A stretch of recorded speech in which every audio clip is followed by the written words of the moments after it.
Hey everyone, how's it going? Welcome to Know Your Gear QA Live podcast number 286.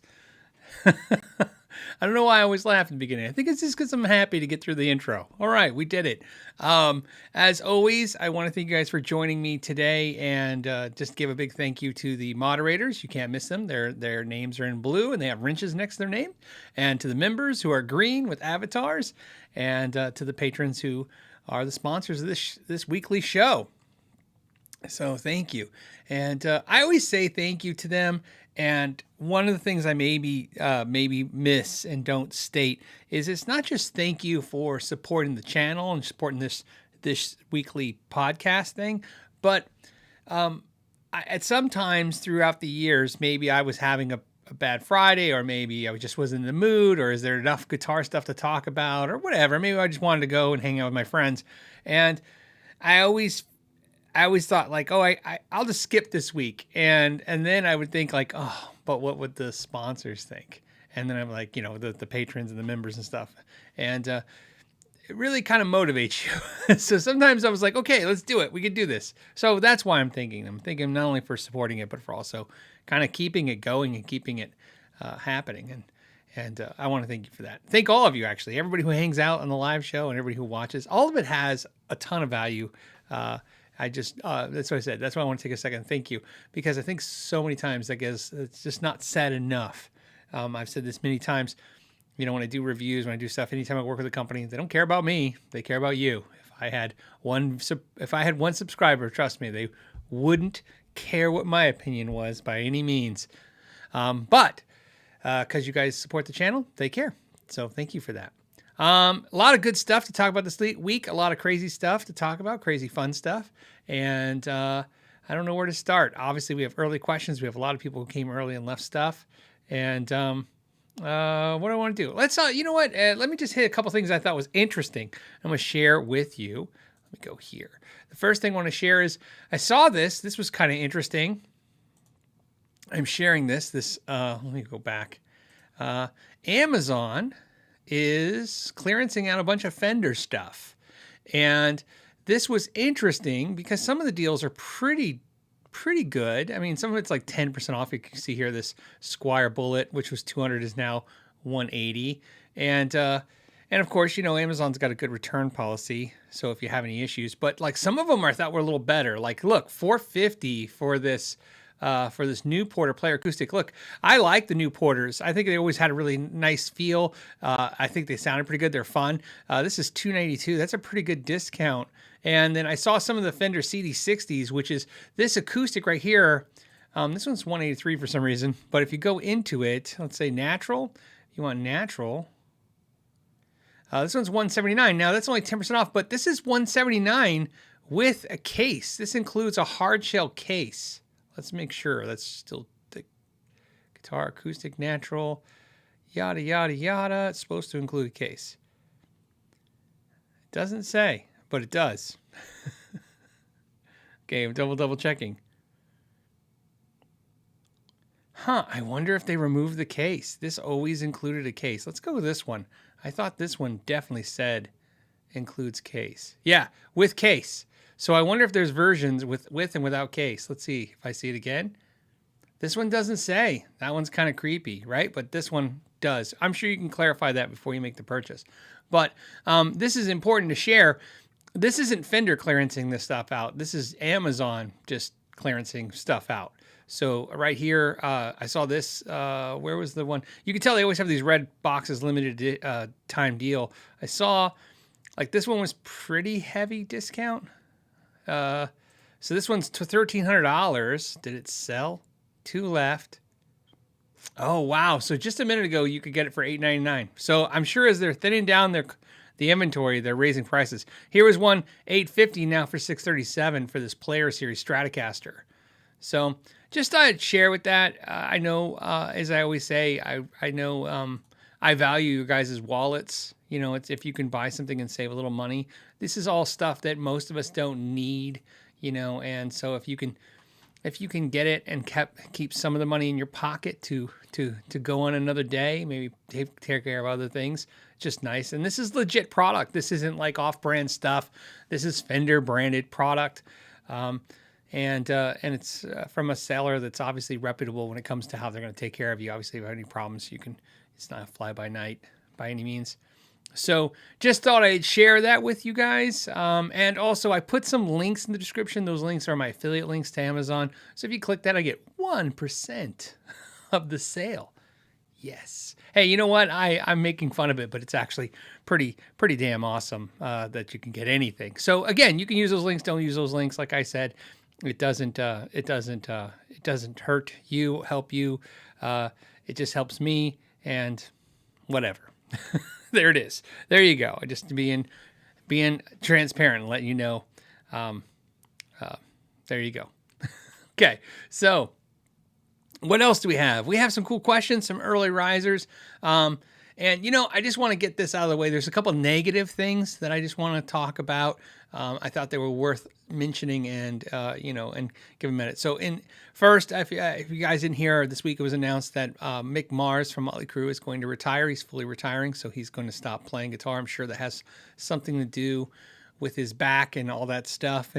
And so that's some sad news. A lot of us know it's these moments where you're like, your idols are, retiring, or they pass away, or something happens. And so I have to say, just so you know, I have to say, I've seen Motley Crue a few times. I've always thought every year was probably the last year for Mick Mars.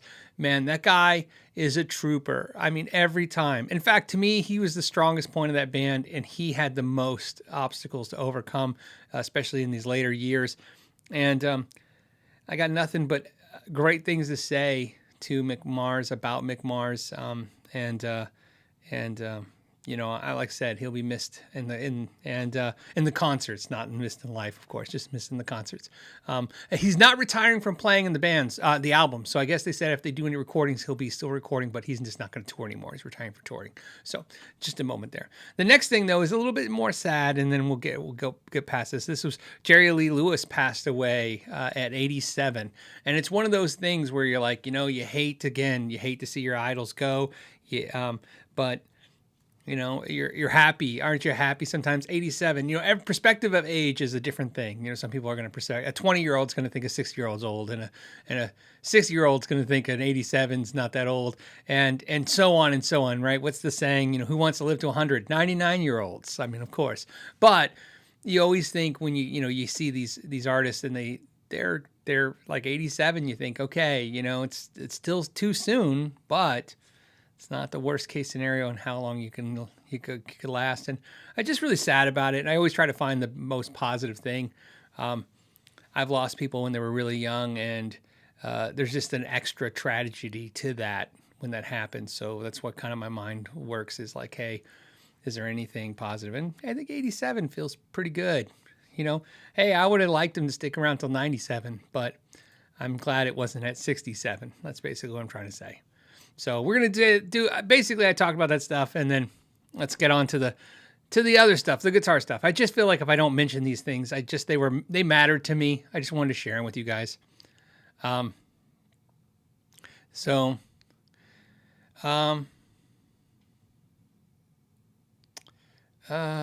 see. Let's get into the question. Sean Brooks says, Phil, do you still have a PRS Hollowbody car? I have two of them. I have a Hollowbody II single cut, which they don't make anymore. That's why I have it. I wanted one, and then I happened to get one. And then I have a Hollowbody double cut. And the irony was, when I bought the single cut, it was because it was like, okay, it was this elusive one they don't make anymore. And I got it and had every intention to get rid of the double cut. And then what ended up happening was I like the double cut more. But I kind of decided, because they were so expensive, that it just didn't justify Well, obviously, just having two is ridiculous, but I couldn't justify anything else. So that's where the slim down of a lot of the, like my custom 24 green Risa Verde was sold off. I sold off a ton of them to basically thin it down. So obviously, I have the PRS that Nathan made for me, and then I have the two Hollowbodies, and then I have my Mira, which is retired. I don't know if I mentioned that. I know it's a weird thing to say, but it's been retired for a little while. I'm just not playing it. I'm playing my SG. Oh, I didn't turn off my phone. I apologize. I've been playing my SG, but and then I have a S2 as well. So those are the PRSs I have. What else? Mark wants to know, hey, I just want to timestamp this. Hey, Phil, have you seen the new Solar pedal? No, I haven't seen it. I don't know anything about it. Would make sense. I'm assuming it's Solar guitars, or is it a pedal called Solar? If it's, the thing about pedals, I can't keep up on them, and I there's channels that are like devoted to pedals, and I always remind everybody, like I rarely do pedal reviews. It's just not something I do. I tell myself I'll do one a month, and I think 1 year since I'm on YouTube, I think I did 12 1 year in the year. I don't know if that's entirely true. You have to go back and count them all for years, but I've never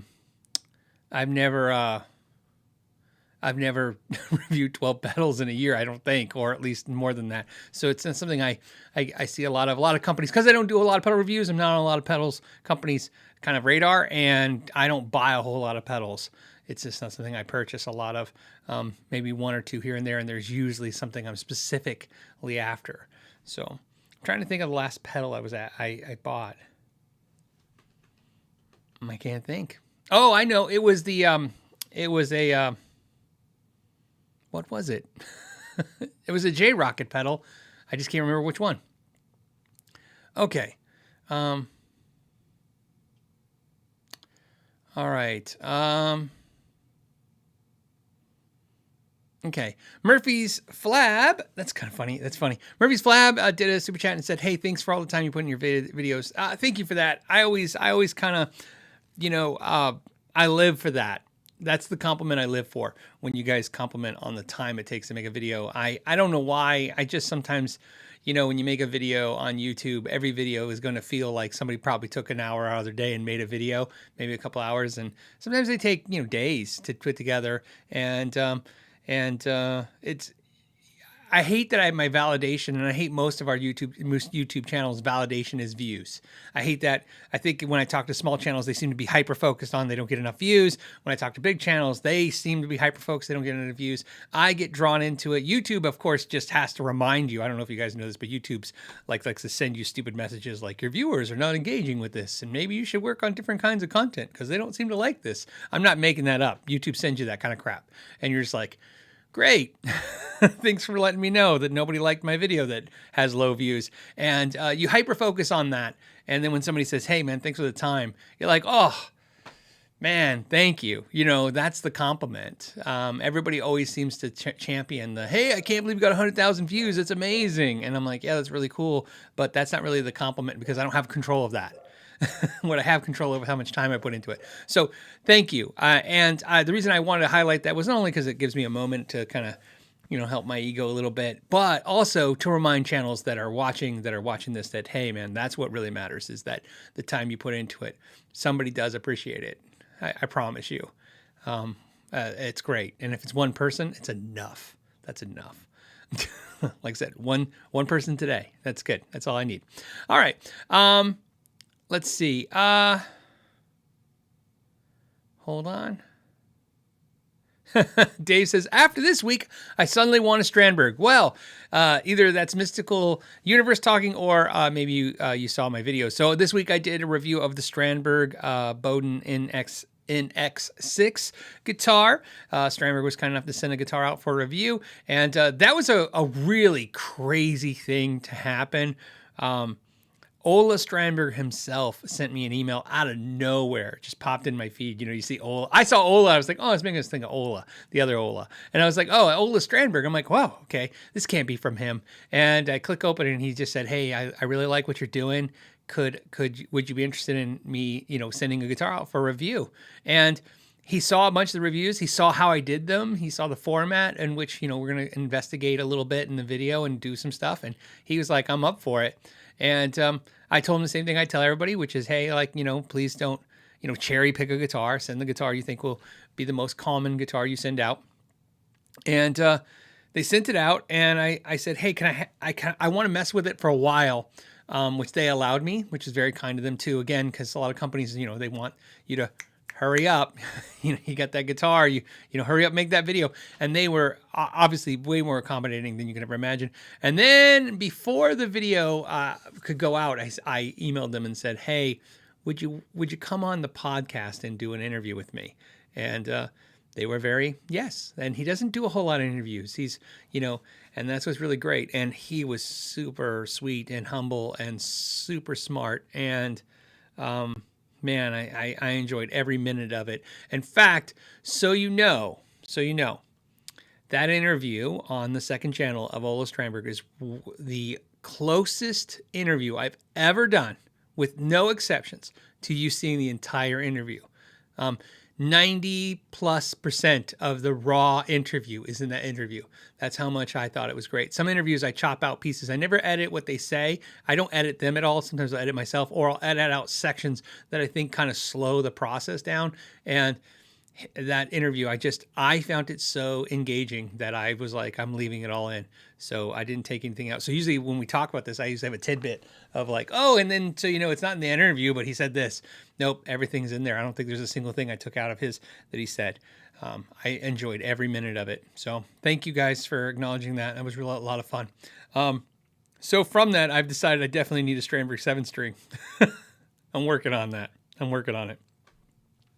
I would like to do a temper. They have true temperament frets, Strandbergs. I know a lot of you guys wouldn't be interested. I don't think I'm interested, but I've never really played one, and maybe that's my avenue to get one on the channel and show it off. I would love to show off the true temperament system and look at it and diagnose it and maybe share with you guys. So Chess Roots Love said he was very inspiring. He was. You know what it is? This ties into a question. I want to tie a question into this question. Somebody came early and asked what basically guitar builder or builder in our industry would I like to interview that I haven't interviewed yet. And you know what it is? It's like Ola. I'm after, when I do these interviews, what I'm after is the mistakes, the dirt, the mess. I want all of that. I have screwed up so much in this life, in my entrepreneurial endeavors. And you guys, some people may say, oh, okay, you succeed. And sometimes, you feel like you succeeded, and sometimes you feel like you failed. And some people may think you failed. But really what happens is you realize like there's a lot of rough road to have, all the mistakes you made. And I really appreciate anyone who, instead of telling me all of their successes, can tell me how the failures led to those successes, because that's what I think truly helps somebody. Like I said, I say it over and over again on the show, and I will say it over and over again forever. Look, don't listen to me. I'm not smart, but I promise you everything I'm telling you when I tell you something that happened, that's why I always talk in story format. I tell you guys what happened to me. It's either I did something right and maybe you should emulate that, or I did something wrong and you shouldn't do that. Either way, hopefully that piece of information isn't to tell you what to do, but it's to say, hey, look, this is what I had to go through, good or bad, and here's what resulted from it. And I love anyone who will talk like that. Ola talking about how he used the CNC machine and he cut through the clamps, or, how he didn't think of certain things, or he did certain things, or he had to change his business model. That's a big deal. So to answer the question, the second question is who would I like to interview? The owner of Dr. Z Amps. I think he's one of the smartest amp guys out there. And when I say that, there are a lot of amazing amp builders out there.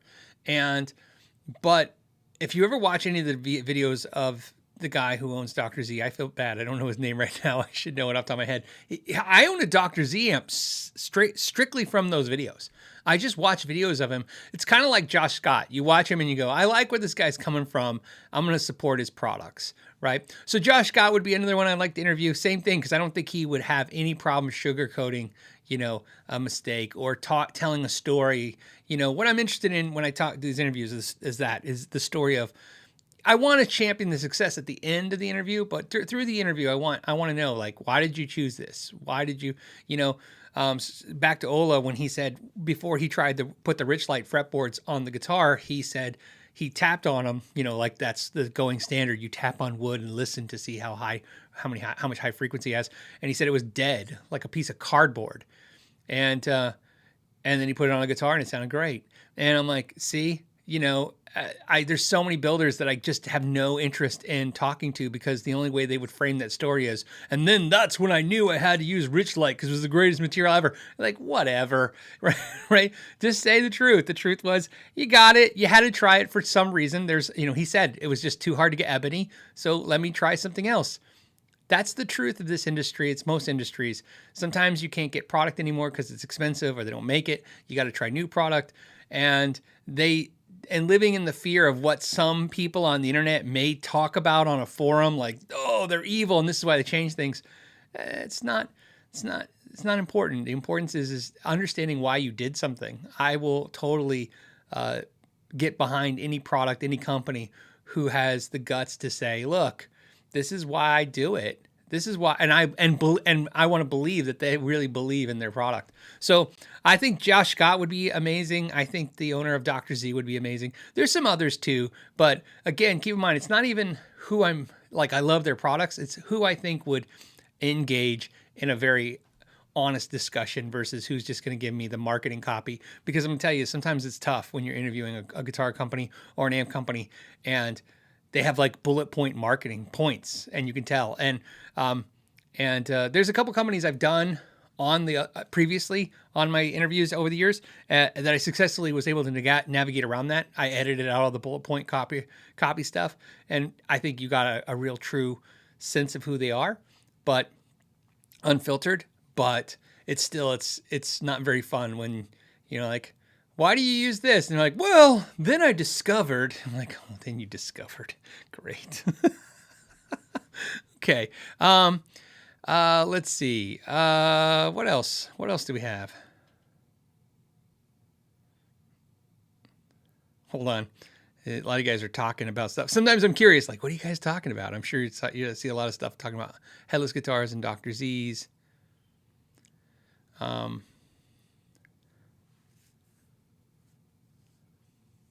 Yeah, some of you saying also they sell sizzle. Yeah, of course. Like I said, PW, who's a member, says Josh Scott does some of the best marketing for other pedal makers, better than their own marketing. Well, absolutely. I've said this before. Josh Scott is someone who I think obviously looked at how social media was working, saw how channels were doing it, not how companies were doing it. He's the first by far. And again, I never mean disrespect to anybody I missed. I didn't see them do it. I forgot that they did it too. So that's what happens when you call somebody out positive or negative. Everybody's like, what about this? Josh Scott, I think, was the first company by far, because he is a company, obviously, that to look at social media, YouTubers, people who are average Joe, average Jane guitar players, spouting out their love of their passion, and follow that vein and go, okay, I know he did something I couldn't do. I told you guys, I had my store and I couldn't connect my store to this. I just couldn't do it. To me, I wanted this to be my time talking about gear, and I didn't want it to be promoting the store. And I've seen some people do it, like Anderton's does really well, but it's a marketing thing. So it's never like, I think he's honest, and I think they're a really good company, and I think I like their YouTube videos a lot. But I mean, it's still like, it's connected. You're very aware of it. It's just like how Mitch Gallagher does Sweetwater. You're very connected that they're with the company. But Josh Scott is the first company that I saw that was able to literally like detach himself, like almost like a turn of a key, or like the changing of a hat. That's my hat backwards look. Right? It's almost like he was able to take his I own the business hat off and put on my I love pedals like you guys hat and just be that person. And I think if I would have saw him do that, I would have changed how I maybe approached YouTube originally. But I'm glad, because like I said, I thought, and I know what he did is hard, because you would think because he's done it and so successful that a lot of other companies would follow that format, but they don't. They go, most companies are making commercials to some degree. And again, it's nothing wrong with that. The commercials are good. They're entertaining. Their products are highlighted, but it takes a lot to basically say, okay, I'm not going to talk about my product. I'm going to talk about somebody else's product all the time. So, and he understands, and I want to be very clear, he understands that every time he does that, we're going to buy JHS because JHS is Josh Scott, Josh Scott is JHS, and therefore, even when he's telling us that Behringer's good, or even when he's telling us that Wampler's good, we know that obviously, his stuff's good too, and so it's good advertising for him, but it's not in your face. It doesn't have to be a slap in the, slap in the face. Okay. Okay, let's see. Yeah, Richard said Josh truly loves pedals. I absolutely think he does. There's no question about that. And I'm trying to pop.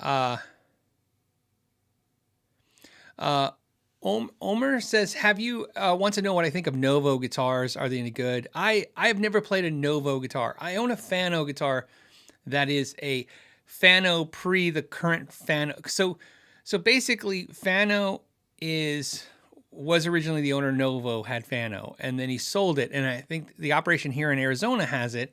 I'd love to try some of their guitars. I even offered to go to their shop and film a little bit, and it just never came to anything. It never led to anything.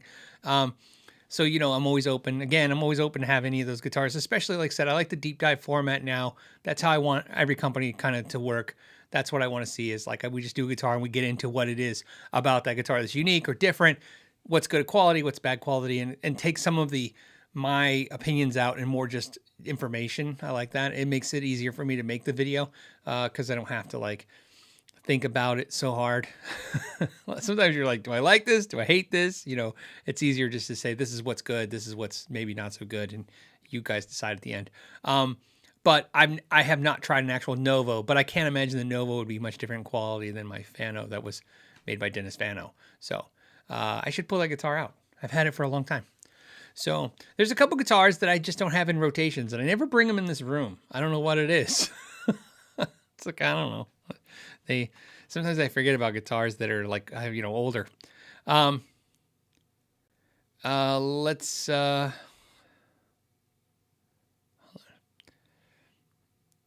yeah, somebody's saying RJ Rinculio's got a few. Well, I think he's got a signature model, doesn't he? I thought that's what I understood.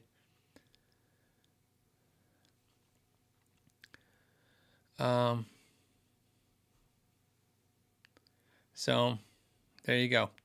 All right, let me hop around. I know I still have a couple early questions too. And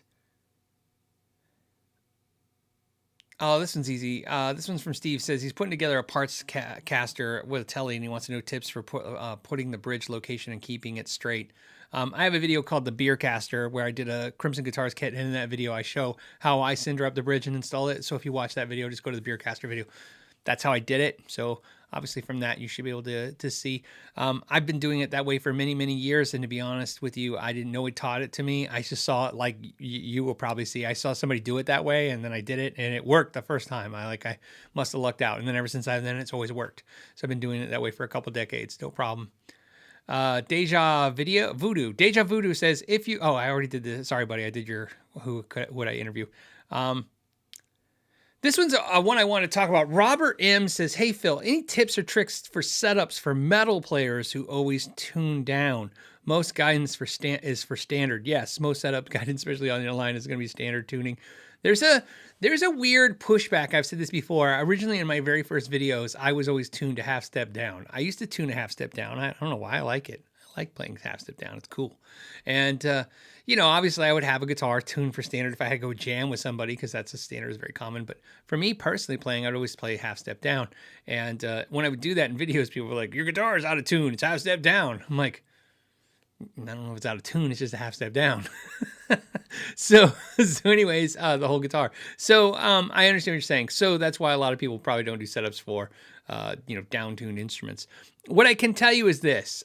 When I do setups, one thing I have to think about is I have to think about it in steps, a process. I have a process because I need to be able to, when someone's unhappy, go back in the process and figure out what is it in that process that's causing the problem. So a lot of times when I've shown setup work in my videos, there's a lot of like a guitar techiness to it, in the idea that it's like, this is how I do it, this is how I measure, this is where I check.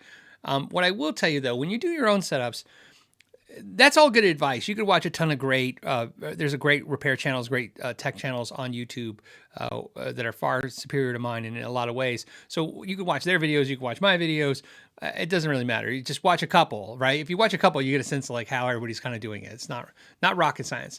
But one thing you don't see a whole lot of is doing your own setups. What I will tell you is the best advice I'll give somebody when they're doing their own setups is set up your guitar. When you're setting up your guitar, play your guitar through your normal rig and listen to it that way. And what I mean by that is I can do, I would say in any one of my videos, I'm going to do a setup, and not only is it going to be standard, but it's also going to be through a clean amp, and I'm going to be using a tuner, right? Big tuner, right? Some kind of Peterson, and a process. But what I will tell you is if you're a metal player, plug in your amp, distort it, and play it.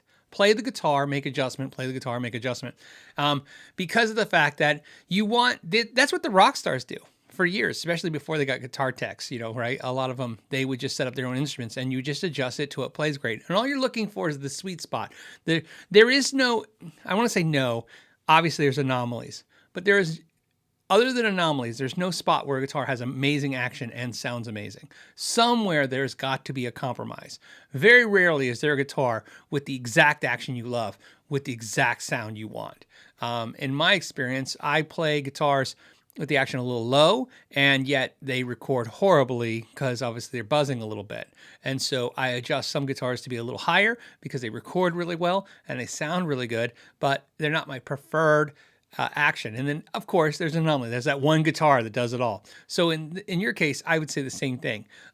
Just play your guitar and make your adjustments and find the spot where you're like, okay, it's not dead. The notes aren't dead. And especially if you're doing metal, you're doing lots of distortion. You don't have to worry about the notes decaying so fast. And that's one of the things, what's great about shredding is that you get action low. Low action, essentially, the problem is, besides it buzzes, if it gets too low, it's buzzing. But before the buzz or the dead notes, you get to this point where you can tell the note decays. It doesn't sustain long enough. Well, that's what distortion's for. It's going to add that sustain back in. It's just going to do that. So when you do when you're shredding, or if you're shredding, man, you're moving fast, you don't need the sustain. Old lame dudes like me need sustain. That's how I'm like, listen to this bend, man. This is my emotion coming out of this thing.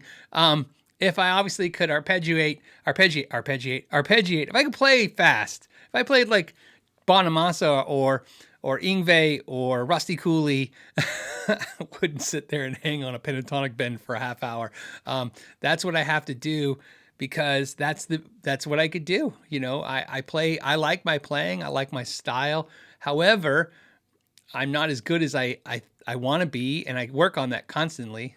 But it's been a long, long road. So I've learned to make the best of what I have. So in your case, maybe a dead note or a note that decays too fast isn't a problem. So just go ahead and do that. And then always remember, of course, that if you're going to down tune, you got to increase the gauge of your strings. You don't have to. You should. I have players that have come to me. I've dropped C in nines. I was like, you're kidding, right? I'm like, no. And then they go, no buzz. And you're like, okay, seriously? Is this April 1st? What's going on?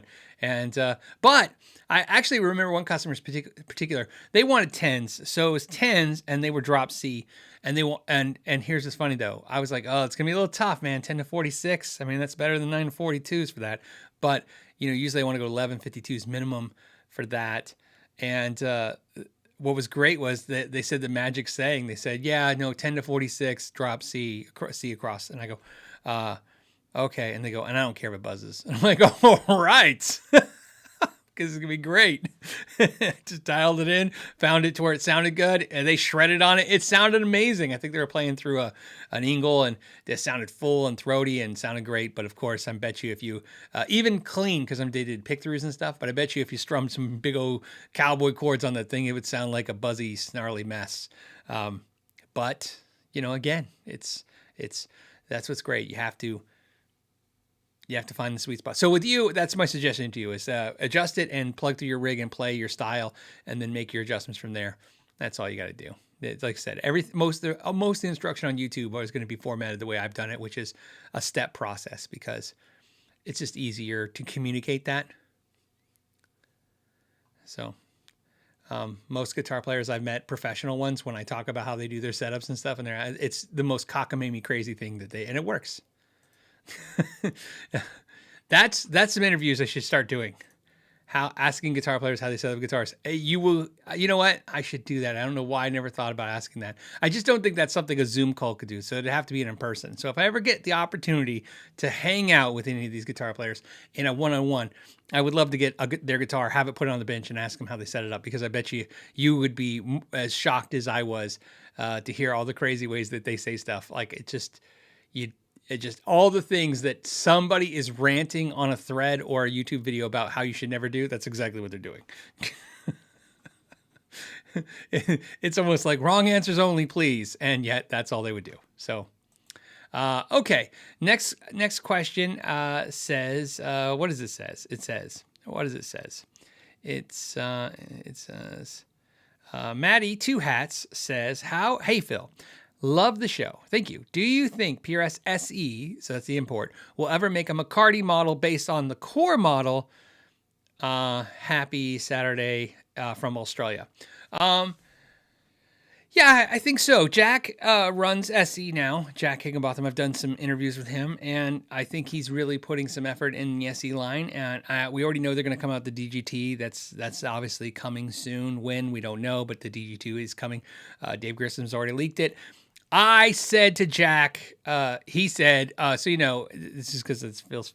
When I was interviewing him once, pre-interview, pre the recording process, we were discussing and talking and kind of. Chatting, and he said, hey, don't tell anybody, but we're going to come out with David Grissom SE. And I said, oh, I think David Grissom already mentioned that in an interview he just did. And he's like, really? He did? And I said, yeah. And he goes, okay. So that's coming. So I wouldn't see why not all the other ones are coming. There's a couple things you have to understand that's the SEs and Cortec. And I talked about it on a couple of the SEs that I reviewed, is that for the longest time, a lot of these import instruments, especially from Indonesia, I'll just talk about Indonesia because that's where they're coming from, but Korea too, a lot of them, they didn't stain those guitars. They spray them. And staining is a tricky thing to do on veneers, because if any of you have ever worked on veneers and staining, sometimes when you stain something, you make mistakes, and you can sand it, and then you restain it, and you can. And if you're ever doing a veneer, you can sand through a veneer like in a second, especially when you think about it on an employee level, right? You're talking about employees that are really good at doing this thing over and over and over again. So once something happens that's out of that parameters, it gets a little difficult, right? So you're not dealing with you're dealing with the skill set of a factory worker, but not the skill set of like a luthier, right? With years and years of dedicated experience to all these situations. So it's kind of new to see guitars, whether you guys realize it or not. It's new to see guitars stained in Indonesia and Korea like we are seeing now. To you guys, probably most of you were probably thinking, oh yeah, they've been stained for years. Like Schecters are stained. No, they spray those, right? It's a spraying process. The spraying is a lot different because it's kind of like it's controlled. Again, it's a controlled thing. So why I mention that is you got to understand the core line of Paul Reed Smith are all stained, and they have specific ways that they make them look. And so part of the reluctance to make the SEs do certain things in the core, I'm sure, has to do with the fact that they weren't constructed the exact same ways. So I think as they've kind of improved those processes overseas, I think you'll see more and more cores in the SEs. Plus, if you think like me, I think it's all designed to go overseas. I think everyone. Oh man, sorry, too broad of a stroke. I understand that. I think most major manufacturers are set up and designed right now to push more and more for an import instrument. I think that's the goal. I think that's whether they even know it. Maybe they don't know it. Maybe they go to meetings and they're like, oh, we can't wait to make more guitars in the USA. But if you look at them, it seems like and I think that's because of a profit margin thing, right? A business is essentially a thing that has to make profit. And at the end of the day, especially when you have investors, if you're one person and you own a company and you have a nice car and things are good. Maybe you don't care. Okay. But when you're a bunch of partners and you're looking for a dividend check at the end of the year, or a bunch of investors that are looking for a dividend payout at the end of the year, you start looking at all kinds of things. And it's there's no secret to the fact that import instruments are way more profitable, way more. To the point where, and by the way, that goes contradictory to almost every comment I see in almost every video where they're like, it's all like the reason they get that price for the American guitar, it's all just marked up. I'm like, yeah, it is marked up, but you got to understand, it's like, trust me, no company that I've interviewed, especially off the record, has ever told me, man, we're killing it with the US line. We just got to get the import line kicking. Like every single company goes. I've told you two different companies who I can't tell you who because of that. It was off the record. But I can tell you at least what they, not who said it, but what was said was they didn't even know why they still made USA guitars. The working theory for some companies right now is that USA guitars are just a business model of advertisement. In other words, it gets people excited and talking about them. It's the dream guitar. And then you go into the store and you go, well, I'm not spending $5,000 for this. So maybe if I spend $700 for this, and then you convince yourself that this $700 one is as good as the $5,000 one because it's pretty close. So it's not hard to convince yourself of that. It's not like you're like, this is a turd and that's great. It's like, this is good and that's a little better. It's one of the reasons I think that a lot of companies kind of focus on that. And don't get me wrong, there's still profit because they've jacked up the prices. But I think still you're going to see a lot of companies every year, more and more imports. It's just going to be the thing. So it's no different than any other industry. Yeah, Sean says the U.S. line is just to establish credibility. Absolutely. There's a reason why a lot of companies come out with high-end models first, and then come out with the lower price models. It's just how it works. So, that's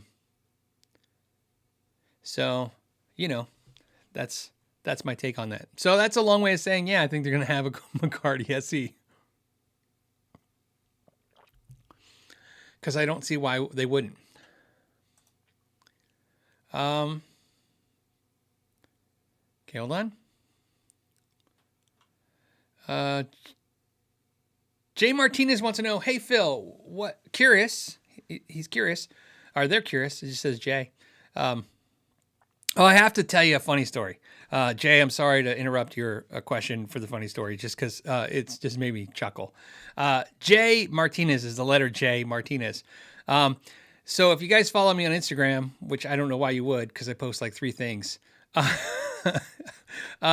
Dovydas was in town. So Dovydas moved from Florida to California to the Beverly Hills. That's the place you got to be. That's literally where he went. So anyways, on the way, he calls me in Texas and says, hey, I'm going to be going through Arizona. We got to hang out. So he came and we hung out, and 2 things happened that was good and 1 thing was bad. The thing was bad was my wife heard him say it. I did not hear him say it. I guess when he came in the house, I heard him. My wife heard him say that he's allergic to animals, cats and dogs, and I have cats and dogs. So his allergies were killing. We hung out in the backyard and sat in the backyard a long time, and he was fine. But his allergies were killing him. So we went out. Me and him went out, and we had a good time. And then we came back to the house and we goofed off and played amps and hung out in the shop and hung out in the backyard. And during this conversation, the funny thing came up that my middle name, my middle name is, and I'm not going to tell you why yet, so I'll tell you some other day on another show. But I have 2 middle names, and one is Jasper, like Casper the Ghost, but with a J, and my other middle name is the letter J. So my name is J Jasper, is my middle name. Anyway, so I just saw when I saw your name was J, the letter J, I'm like, I don't know if you just put the initial there, but one of my middle names is just the letter J, which gets really confusing for a lot of reasons, because a lot of people, when I say J Jasper in my middle name, they think it's Jay, and I'm like, no, it's just the letter J. And they're like, just the letter? I'm like, just the letter J. It's actually J period Jasper on my driver's license. So that's not a very interesting story, but I thought I'd tell it. There you go. Other than that, it was a great time. It was awesome to see Dovydas. I hopefully go to California and see him again.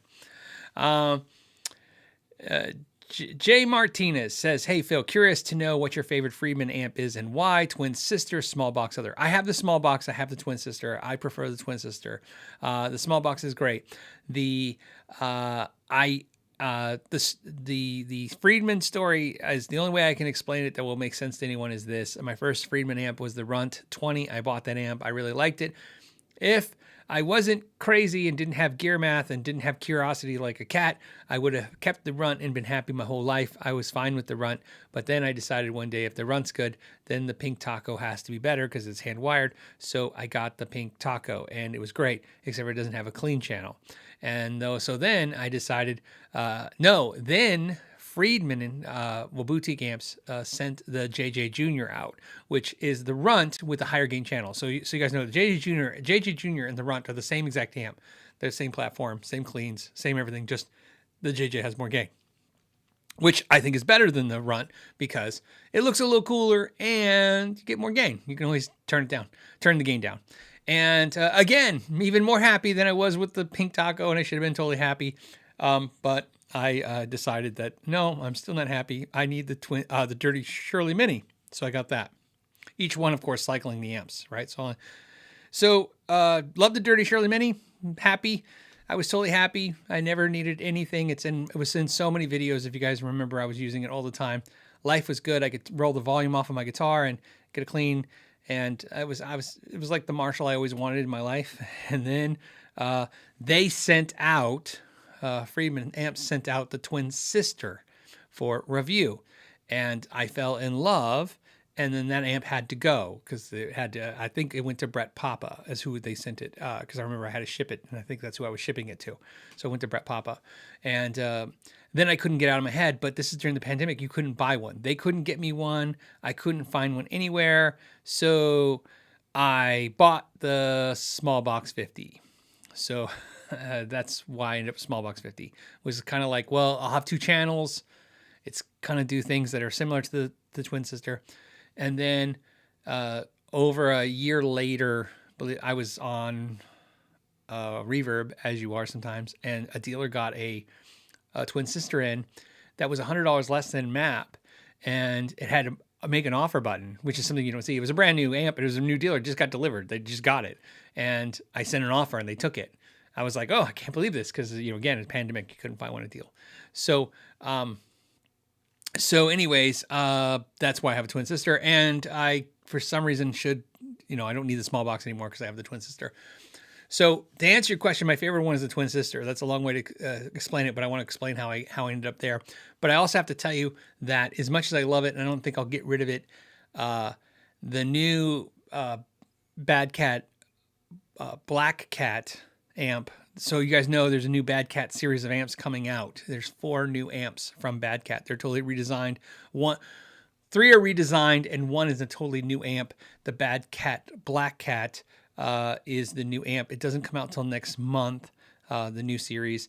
And the thing that's important is that what's important? The thing that's important that I can't remember is that Peter Ahrens, that's what I'm trying to remember. Some of you guys will know Peter Ahrens from the company Amp Pete. Peter Ahrens was a designer at Boutique. He helped redesign the Soldano amps. He helped work on Synergy amps. He did a bunch of stuff. He's a super genius. I've interviewed him before. Amazing electrical engineer on every level. And he left Boutique Amps Distribution, which is those brands. And he now works at Bad Cat and helped redesign all the Bad Cat amps. And what I can tell you is that I'm not supposed to tell you, but John, the owner of Bad Cat's a close friend, and I think he'll only be a little mad at me, like the kind of mad where he's like, he might laugh right now if he's watching this. The Bad Cat, Black Cat head, I have the combo, but the head is less money than the twin sister. So this is what I'm trying to tell you to consider this, because this is coming. So if you're going to make a purchase, be aware that in 30 days, this is going to be available to you. 100% American-made amp, made pretty much where they make the Friedman amps. This amp is has a clean channel that is killer like the twin sister, but it has reverb and tremolo and a gain that is, in my opinion, on par with the twin sister in every way. And I say on par in the idea that I love both amps. And if I had to pick one amp right now, it would be the Bad Cat only from the sheer idea that I love them both. They sound slightly different, but really close, slightly different. But having reverb and tremolo in that amp is pretty amazing. And it's less money, even though it's still made in the USA. So be aware that's coming. So to my answer to you is, out of my free frame amps, this is the twin sister. If you're thinking about getting one, it's $3,000 for the amp. Their amp is sub $2,000. So 3,000 is crazy, 2,000 is crazy. We get that, but I'm telling you, it's a $1,200 difference in price, and you're going to get an amp that's got more features and some really kick-ass features that I can't tell you. I can tell you that part. I just can't tell you the secret about the features. The features are, it's not just that it has those other features. They're pretty kick-ass.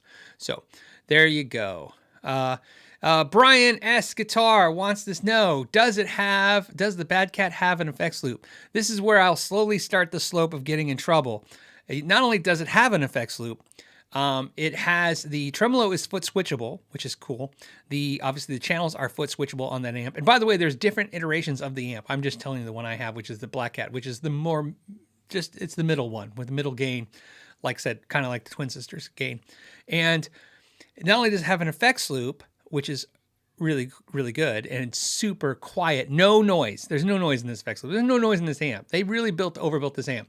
But what I love is the reverb runs in parallel to the effects loop, so that if you run delay in your effects loop or anything in your effects loop, your reverb, it's not in series. So it's really crazy. You'll see it I'll be doing a review. There's other channels that are doing demos that are really good. I got to see a couple of the demos that are really cool from some of the channels, and you'll see the release. And they're doing the right thing. The release is being pushed because they want them in stock when the videos hit.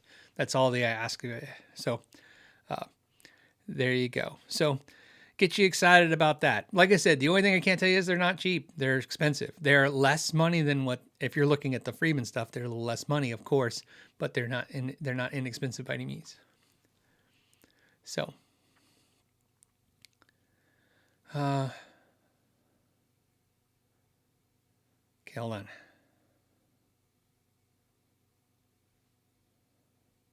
Hold on a second. Just reading some comments and stuff.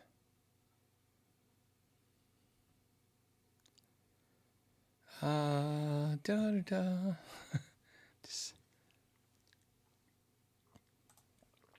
know. I'm seeing comments, but I don't see a question. So let me go to another question. This one's from Alex. It says, have I ever played a real 59 burst? I've played 3 of them. I'll tell you a funny story about those. It says, how about the Chris Durig or the Max Burnett? No, I haven't. Oh, I haven't played the replicas. I have a 59 replica from Gibson. It's not on that level of the Chris Durig or the Max Burnett. Oh, no, sorry. Don't back up. Yes, I have played 2 Max Burnett replicas. I have a video about that. The video is called this fake Gibson costs more than your car. I think that's what the title is. That's what I titled originally, but over the years, maybe we retitled it. So Alex, so I have played 3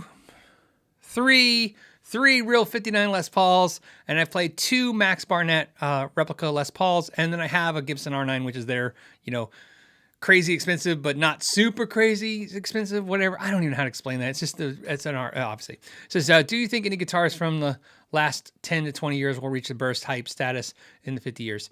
Yeah, it will happen. Of course, by nature, the craziness always replicates itself.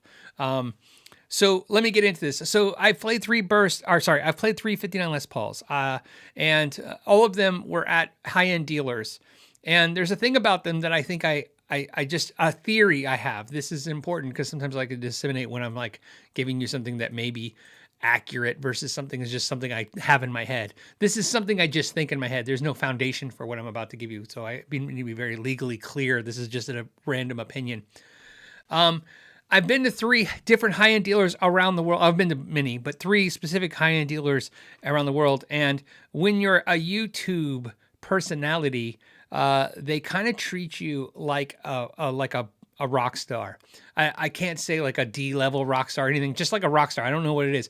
Like I've gone into a lot of these really high-end stores, and I can't afford anything in them. But I go in and because obviously you're they know you. I mean, you walk in and they're like, oh, that's the guy from YouTube. It's the Know Your Gear guy. I mean, they're very on top of it. And most of the time I was always with a lot of times I was with some other YouTubers. So it's just even better because you have some bigger name YouTubers with you. And anyways, one of the things they do is like, you got to play our 59 Les Paul.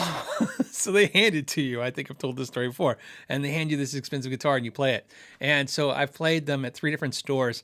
You know, I plugged in and you play it for 5-10 minutes, you know, and get a sense of it. In that, like I said, I played a Dumble once, a real Dumble once, and the same vibe. It's like, I'm not playing through my amp. I'm not at home. I'm not really using all of my stuff. I don't know what, what it is. I can't tell you what was magical about them other than the fact of a fear of the fact that I'm holding a guitar that costs $250,000 to $500,000 in theory. And, you just don't want to be the one that gets in trouble with it. So this is the problem I had with it, is that all of them is when I was playing them, is as much as I could tell you what it felt like or sounded like, I could also tell you like it was a constant feeling of, I can't wait to give this back, hand this back. You're like, I'm not going to buy this. I'm not buying anything like this. And I don't want it, and I can't afford it anyways.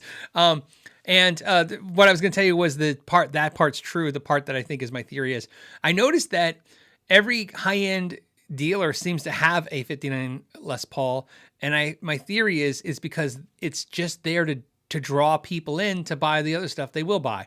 So, because every time, it seems like wherever I go in the world, if you go anywhere near a high-end dealer, some other guitar players that are talking to you, or whether that's me or some other YouTube channel or whatever, they go, oh, we have to go to blah, blah, blah. They have a real 59 Les Paul. You're like, oh. And you go there, and sometimes it was in a glass case. One dealer, it was in a glass case in their basement. One dealer, it was... I don't know where it was because they brought it out. So I think it was in a small room with other guitars in a glass, with glass windows that was locked. They're always locked away and they bring them out.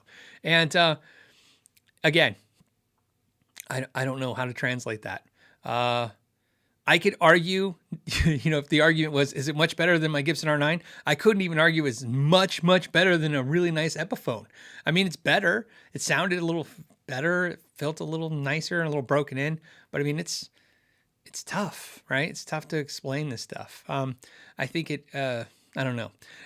Anyways, so yes, I have those. Now the Max Barnett's, if you guys don't know what he's talking about, is obviously famously, there are some builders who make clones of Gibson original 59 Les Pauls. And the two builders he mentioned are by far the two biggies. Sorry, let's go back. The Chris Durek and Max Barnett. I have a funny story about Max. Was I got 2 of them and I got to borrow them. Those I did get to bring home and play them. And again, I couldn't wait to get them out of my house because they're like 30 grand a piece is what they go for. They could go as high as that, 30 grand. Sometimes you can find them for the $20,000, but they're 30 grand. They're not cheap. And so like the last thing I wanted was two guitars worth $60,000. I remember putting them in my truck going, my truck's not worth $60,000. This is crazy. Right. And I took them back and gave them to the owner. And I did the video, and the video was one of my early first like viral videos. Like it popped. And I remember Max Barnett called me and said, hey, I liked your video. And I'm like, cool. And he goes, I don't really want any grief from Gibson. Can you make sure people don't share it? And I remember being so new to YouTube, I didn't know what to say. So I just said, okay. I didn't know, because it wasn't like he said, take the video down or change the title or anything. He's like, could you just like get people not to share it so much? And I'm like, yeah. He's like, because I don't want you to take it down. It's a really good video. And I'm like, okay. And he's like, but if you could get people not to share it, that'd be great. And I'm like, all right. And then I think I asked him a couple questions about guitars. So, Max, I don't know much about Chris. I know Max, a lot of it was he made kits. He made the parts to make these guitars, and then you put together these 59 Les Pauls. So more so than he made them. Very few are actually built by Max, is my understanding. But back to the thing that people don't understand is, famously, Slash, when he played on like Appetite, I guess, or when he plays, he had Maxes, or Chris Durek's, he had the fake 59 Les Pauls. He didn't have the real ones, these replicas. These guys were noteworthy to the point where they started making these before Gibson knew to make these. And I have heard from reliable sources. But again, it's just a rumor, like any rumor could be, but that at some point, maybe these two guys even have interacted over the years with Gibson in a capacity of like a consultation, either helping Gibson figure out if a guitar was real, or maybe even helping with them revamp the lines, the reissues. I don't know if that's true, but I've heard that stuff. But, it makes sense. It makes sense to me. I mean, that some of these guys would... I know some guitar collectors, like vintage collectors, that are so on point and on their game. If I was a company, I would hire them, because they've even one guitar collector I know, didn't he? I think he famously found one of the fake Beatles guitars in one of the museums. He detected it because the museum didn't even know. So there you go. That's my story about 59 Les Pauls. Yeah, Guitar 1952 says, but Max used the real 59 wood from the Parsons Street. Yes. So if you watch the video, I talk about it. They use the original high glues. There's a lot of stuff. There's a lot of comments in that video. I love it because there's so many people like, I think this is pre the concept of, in my videos, of people understood that I was doing what I do, which is I kind of like to play, not devil's advocate, but I like to just tell you, I like to just act like the information makes sense. In other words, just tell you the information. Sometimes, so back, why I'm saying that is sometimes people are like, animal high glue, like they were talking to me like, I'm like, I'm just telling you what they did. I don't really tell you whether or not how I feel about it. Like, so some people read it as I was promoting those type of features, but really I could care less. Just like all this stuff, I'm more interested in, I want to know why they did it. What's cool about it. I'll let my ears and my hands decide when I play a guitar if it's real to me. Most of the time, what do I know? I play Schecters and think they're great.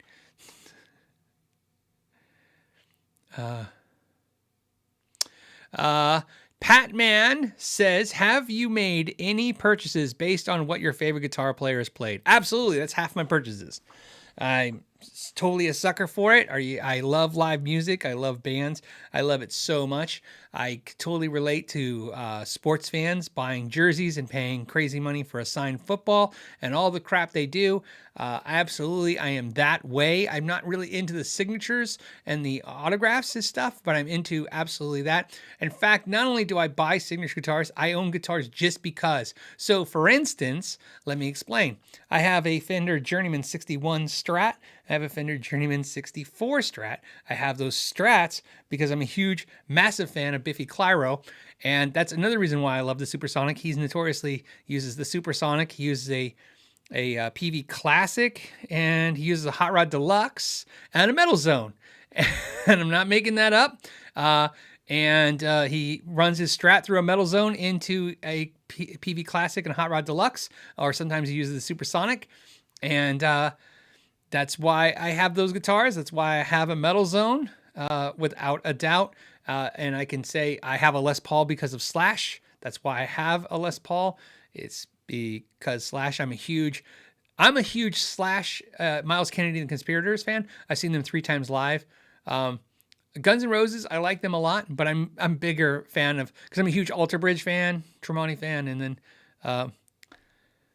then of course Miles Kennedy and the Conspirators with Slash. So yeah, no, I absolutely like whatever artist does that I'm like, oh, I love that artist. You can almost see the logic of why I pulled that guitar in. I don't know why. Just like anybody, I get excited about it. This is what I love to do. This is what I love to do with my money and my time. And, plugging a Strat into a Metal Zone into a Fender amp and playing Biffy Clyro songs is just epically amazing for me. I just love it. I play Mesa Boogie because of Bowling for Soup. Like I said, almost every decision is based on just a band. It's just some band I like, and I go, okay, I gotta have that gear. And then I find my own voice. I hope. So. Yeah, Willful Tinkerer says, I wrapped a guitar in snakeskin due to Warren DeMartini. Absolutely. It's funny is like, a lot of us remember before you could get the signature guitars, you just found ways to give your guitars that look and stuff. I just find that the worst thing that can happen to me is I go to a show. I go to a show live and I listen to them and I have such a great time at the show. It's like that week, it's very volatile for me. I can just be like, I'll buy all the crap I saw at the show. If the only thing that stops me is my physical limitations of my wallet. I will literally do it all. I'm that stupid.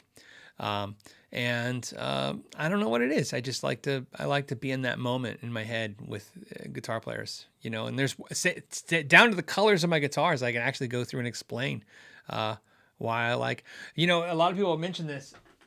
I have a Nuno Bittencourt in 4 because I'm a huge Nuno fan, but it's swirled. It's a swirled finish. I had this done because I'm a huge Nuno Bittencourt fan and Steve Vai fan. But I am a massive Nuno Bittencourt fan, and I love Extreme, and I love his tone, and I like his playing, and I love the way Steve Vai guitars looked. I always liked Steve. I like Steve the way I like listening to Steve talk. Obviously, I appreciate him as a guitar player, but I'm definitely more of a Nuno fan. And so one day I was like, okay, I want a guitar that's like Nuno and Steve Vai mixed together. Like, I don't know why. It's just dumb. It's all right. I say those stories so that you guys at home can go, I don't have it that bad. I'm not as bad as this jagoff. So there you go. Vim69 says, great interview with Ola. Thanks for the great stuff. Have a fun Halloween weekend. Is it a Halloween weekend? It is. Thank you. I will try and have a good Halloween weekend. I know it's on Monday. I keep forgetting that. We all float here, says, hey, Phil. Have a 3-way switch that is only giving neck, bridge, and bridge with current wiring. Any ideas where I could have gone wrong? Schecter C1 Classic. So 3-way switch, C1 Classic. What I don't know, because you said 3-way switch, and I can't remember. I want to think that's a toggle switch and not a blade switch. And 3S Classic. That looks like a blade switch to me. I would have swore that was a 5-way switch on that guitar. So I don't think that's original, or you switched it.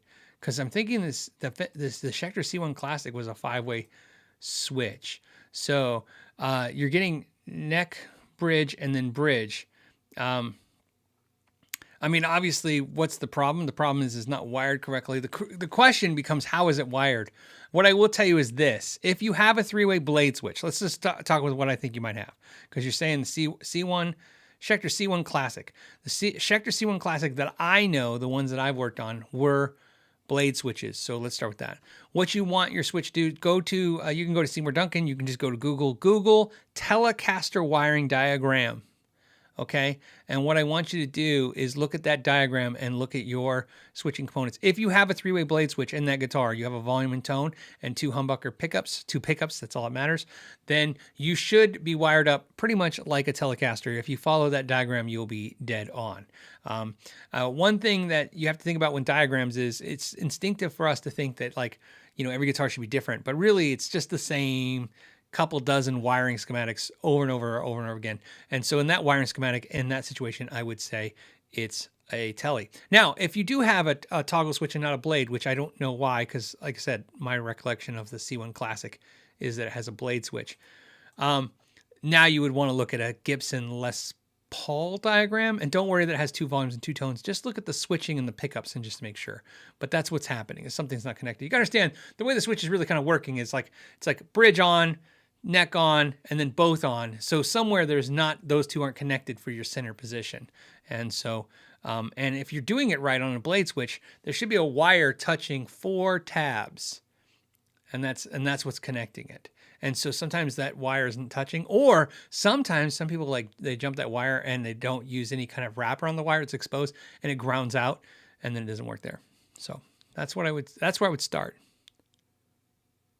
Okay.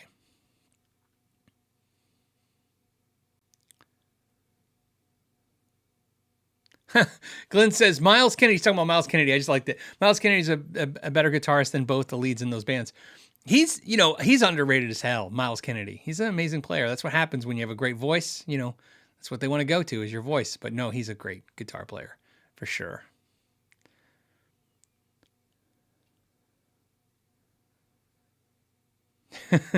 Michael says, the Swirl Nuno is genius. 2 heroes only take up 1 string tree.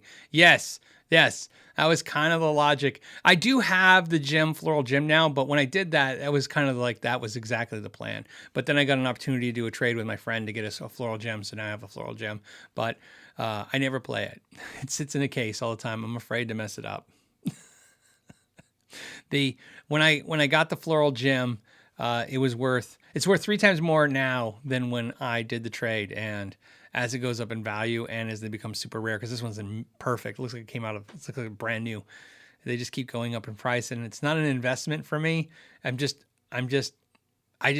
haven't nicked it or dinged it or done anything. And I'm just afraid I hate guitars I'm afraid of, and I can't get rid of it, because it was my friends and we did the trade, and I just don't feel like I want to profiteer off that. And I guess I could reach out to him and say, hey, like, let's split it up the money or something like that. But meanwhile, I just pull it out and strum it for a little while.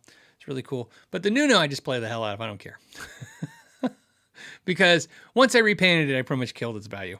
So that's what I like about it.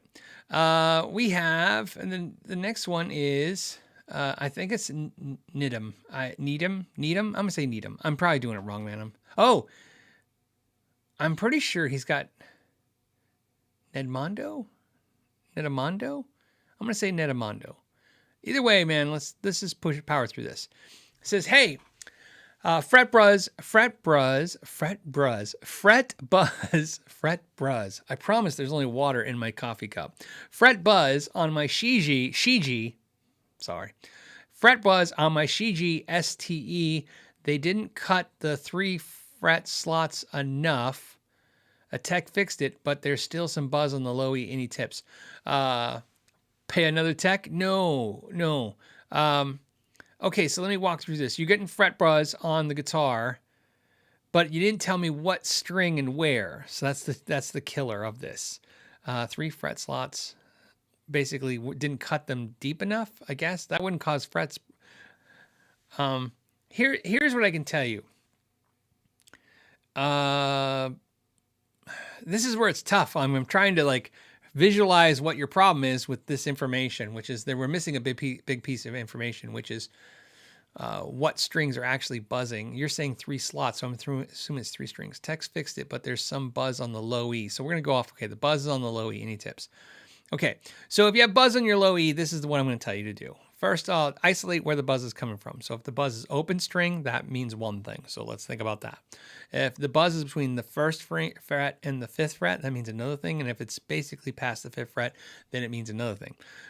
And without looking at the guitar, generically speaking, just to give you somewhere to start, so maybe you can adjust it this weekend without tech. And don't worry about making adjustments, man. Just take some measurements and take some pictures of where it is and where you adjust it. And don't worry about that, because like I said, if it has to be put back, you'll have the original measurements.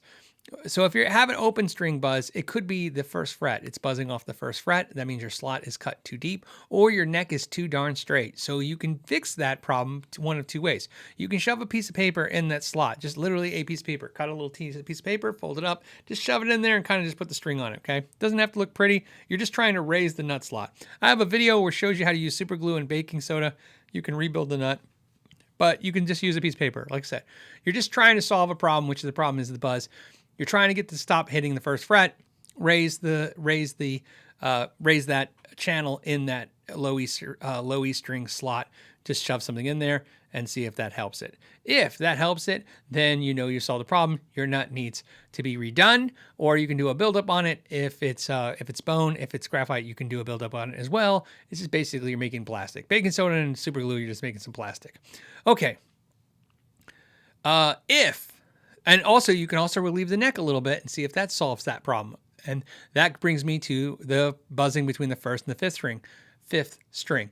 If the low E is buzzing between the 1st and the 5th string, it could also just be it needs a little relief in the neck. That's something you can test. I have 1,000 videos, and every video I do a review, I'm showing you guys how to check the relief. Just check the relief and make sure it's fine. And if not, you don't even have to check it. Just go ahead, if you're getting buzz between the 1st and 5th fret, just go ahead and give the neck a little quarter turn of relief. Super easy. On those guitars, they have really, really easy adjustments. Now, if you're buzzing up on the higher part, then I would adjust it from your bridge. that's where I would make the adjustment. And again, this is just to get you started in what you should look at. Think about it this way, that at least helps you. And don't worry if a tech already did something, because just because a tech did something doesn't mean that something else doesn't move. There's a ton of, it doesn't even have to mean they're bad tech. It just means they did some adjustments and now some other things have happened. So you can take it back to that tech. Don't be afraid that if you take a guitar for adjustment and you're having a problem like this, what I always tell people is read the tech. In other words, send the tech like, hey, this is what's happening now. And if they're kind of like, that's your problem, well, then screw that tech and get a new tech. But if it's kind of like, if you're nervous is like, I don't know if I want to give this person another shot because they kind of botched it up the first time. Yeah, they kind of botched it up, but I can tell you not everything is just an easy turn. Everything is adjustment. Sometimes things move and, there's stuff. I had no problem. It happens. You make adjustments and a customer comes back a couple weeks later and they're like, hey, look, there's some problems I'm having. And you make some more adjustments. And if they're a good tech, they write all their stuff down and keep it. That's what I do. I write all the measurements down. So when you come back, I can go, all right, let's see what I did and see how we're going to fix it. Grubby My Guitar said, overall, I don't think the Strandberg is for me. Okay, but I am very intrigued by that neck. I do love to try one. I think you should. That's what I basically wanted everybody in the video to take away, is try one. They're at guitar centers, they're places. I think it was, kind of like it gets blended in with all the headless guitars. And let's be honest, it definitely is responsible for bringing back the headless craze that we see currently now with headless guitars. There wasn't a whole lot of companies making headless guitars again when Strandberg came out. Obviously, Steinberger was, those guys, and I think Kramer and a bunch of others did headless guitars, obviously, back in the day. But that's not what brought it back. What brought it back was the Strandbergs. And then I think that the thing that was missing was that he was doing all those other things to the guitar. Do I think everybody should switch to the Endura neck and the Strandberg? No, I think it's wrong for a lot of players. Like I said, there's some players that I think you pick it up and your first reaction is not good and it probably won't change. But as you saw, I wanted to show that it was different, and maybe that's something you're looking for, or more importantly, something you're not looking for. I can tell you a piece of information that I happen to know about those guitars, which is I've experienced this with not only my guitar teacher, but a couple other guitar players who habitually bought guitars like me, and then they got a Strandberg and it was like they were done, and then just get bunches of Strandbergs. So there are players that just gravitate towards it. I can tell you without a doubt, when they reached out, when Ola and them reached out and I said, okay, let's send out a guitar. Everything in my gut said, get a 7. Have them send a 7-string. I had played a couple 7s. I had played some 8s. I had played a 6 once. I was really more excited about the new revisions. There were some things I didn't like about the original ones. And obviously that's why I said I liked him being candid in the video, because I brought those things up and he said, yeah, he fixed it. And I loved that he said, I'm proud of those fixes, the modifications and improvements. So what I can tell you is that the 6-string is good. But I really, really like the 7-string.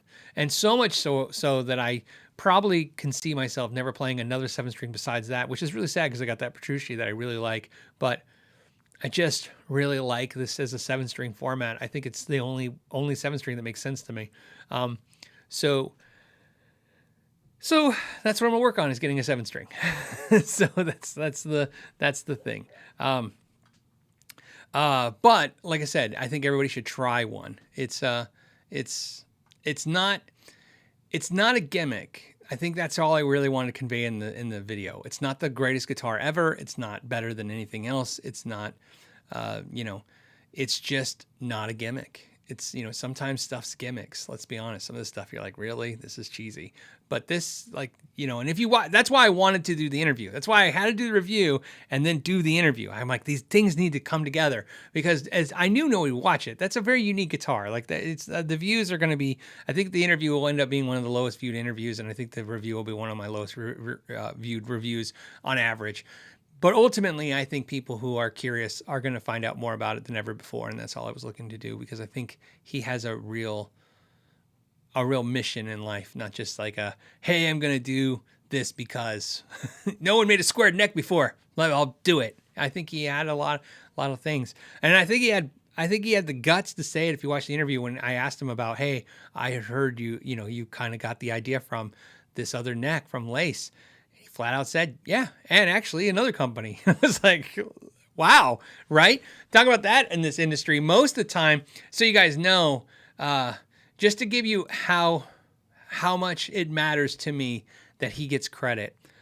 Since I've been doing these YouTube interviews, since I've been doing this 5 things video, since I've been doing informational type videos on YouTube, I've been contacted by companies in the past who love to tell me how the person I interviewed didn't do the thing that they did. They did the thing they did, or they did, they did it. It's always about some kind of credit. And everybody in this industry always seems like they're trying to grab the credit for something, like, oh, actually, I was doing that way before everybody else was doing it. I'm like, okay, cool. Where I loved what he said in the interview was just like, yeah, I looked at what people did and, I just said, okay, I'll apply that. This seems to work. I'll do that. It was very upfront about it. Very cool. It was very cool. So, and then since I kind of have leaned into it, and then the other thing that happens a lot of times, I get companies telling me, I don't know why companies think they have the right to call me or email me and tell me they don't like interviews I do with other companies, but I get that too, which is a very strange thing to experience, if you can imagine. I still to this day cannot understand how a company could email me or call me and say, hey, we didn't like this interview you did with our competitor. Like, great. Yeah, see? This is how awkward that is. I don't even know what to say next, because trust me, that's when I start cursing. You guys don't see me curse a lot, but that's usually when the cursing comes out. I don't have a lot of tolerance for that, and I still don't understand it. Okay. On Dahmer. On Dahmer says, thoughts on Tone Rider pickups. Just got the Alnico 2s. Humbuckers. Seymour Duncan makes great pickups, but they aren't worth $150 more a set, in my opinion. I have not tried Tone Rider pickups. Value of pickups is, of course, is impossible. Trev Wilkinson, if you guys know from Wilkinson, is a person that I would love. I actually interviewed him and I didn't film it. I don't know why. That didn't even make any sense, right? You gotta understand, for a long time I just was asking people. Like, I interviewed Jim Marshall, but I didn't have a YouTube channel. I just sat with him and asked him a bunch of questions, because that's just what I would do. Before I even knew, I guess, maybe I should film this and stick it on the internet. I would just meet somebody and start questions. Trev Wilkinson said, what did he say to me? He said a famous quote that I'll never forget. And this is somebody who's actually, I make pickups too, so this is why I love the quote. He says, a single coil pickup costs $6 to make, a humbucker costs $12 to make, and this industry will kill you for telling that secret. See, don't you love it when the guy, I love him. Trev is amazing. Yeah, that's what he said to me. So to answer your question, that's what I always thought, when I told you guys my goal is to eventually OEM my personal pickups, so I don't have to wind them. Maybe I spec out my pickups, bring down the price, and I want to do what it's called domestic outsourcing. In other words, I'm not going to take it overseas. I'm going to do it inside the United States. There's a ton of great winders in the U.S. that would maybe like the opportunity to do limited runs of my pickup designs, and then that would be great for me, because then I can not actually have to calculate my personal time into the equation and just say, okay, this is what the components cost, and bring the price down. I'd like the pickups to be, I'd like them to, a set of humbuckers to be $199 or less instead of $300. That's what I'd like to be. I've said this many times, and I'm not going to shy away from it. My pickups are $300 because the time I sit on the winder is compromised by the time I can be doing other things. And that's what those other things it pays me, is about that ratio. So I have to charge to make sense as a business. And I had no intention of becoming a pickup maker. I was just making some of the pickups that I liked, and you guys were buying them. So,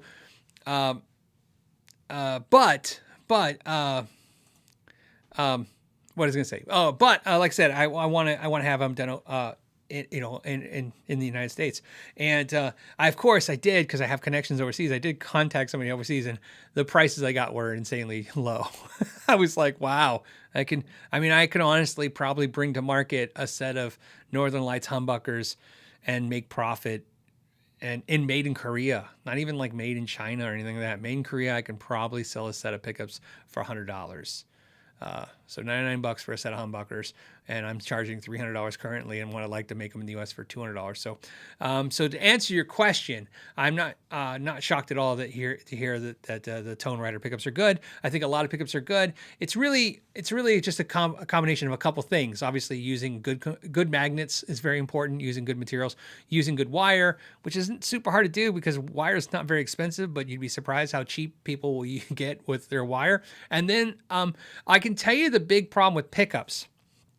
The secret sauce of pickups is that you do not want to ship them all out. So there's a lot of turds in the pickups. Sometimes, look, there's just things that happen, right? It's basically winding a wire around a bobbin. If you have so inclined the right machines that are doing it, as you do in the high-end manufacturers have these machines, you lose a little bit of the magic of the hand scatter wound thing. There's a little bit of that the machines don't duplicate, I think, as well. I'm not trying to sell mystical unicorn stuff to you. I'm just trying to say, like, you can just kind of hear it. There's a difference to the breath. I'm gonna say the breath of the pickup, if that makes any sense. But there's also that also makes more crappy pickups, right? It's like somebody arguing the pin route are doing by hand versus CNC. I think there's a lot of things that are cool about that way, but also, the CNC guarantees more consistent quality, even if that quality sometimes feels a little generic, because sometimes something made really well feels synthetic or fake.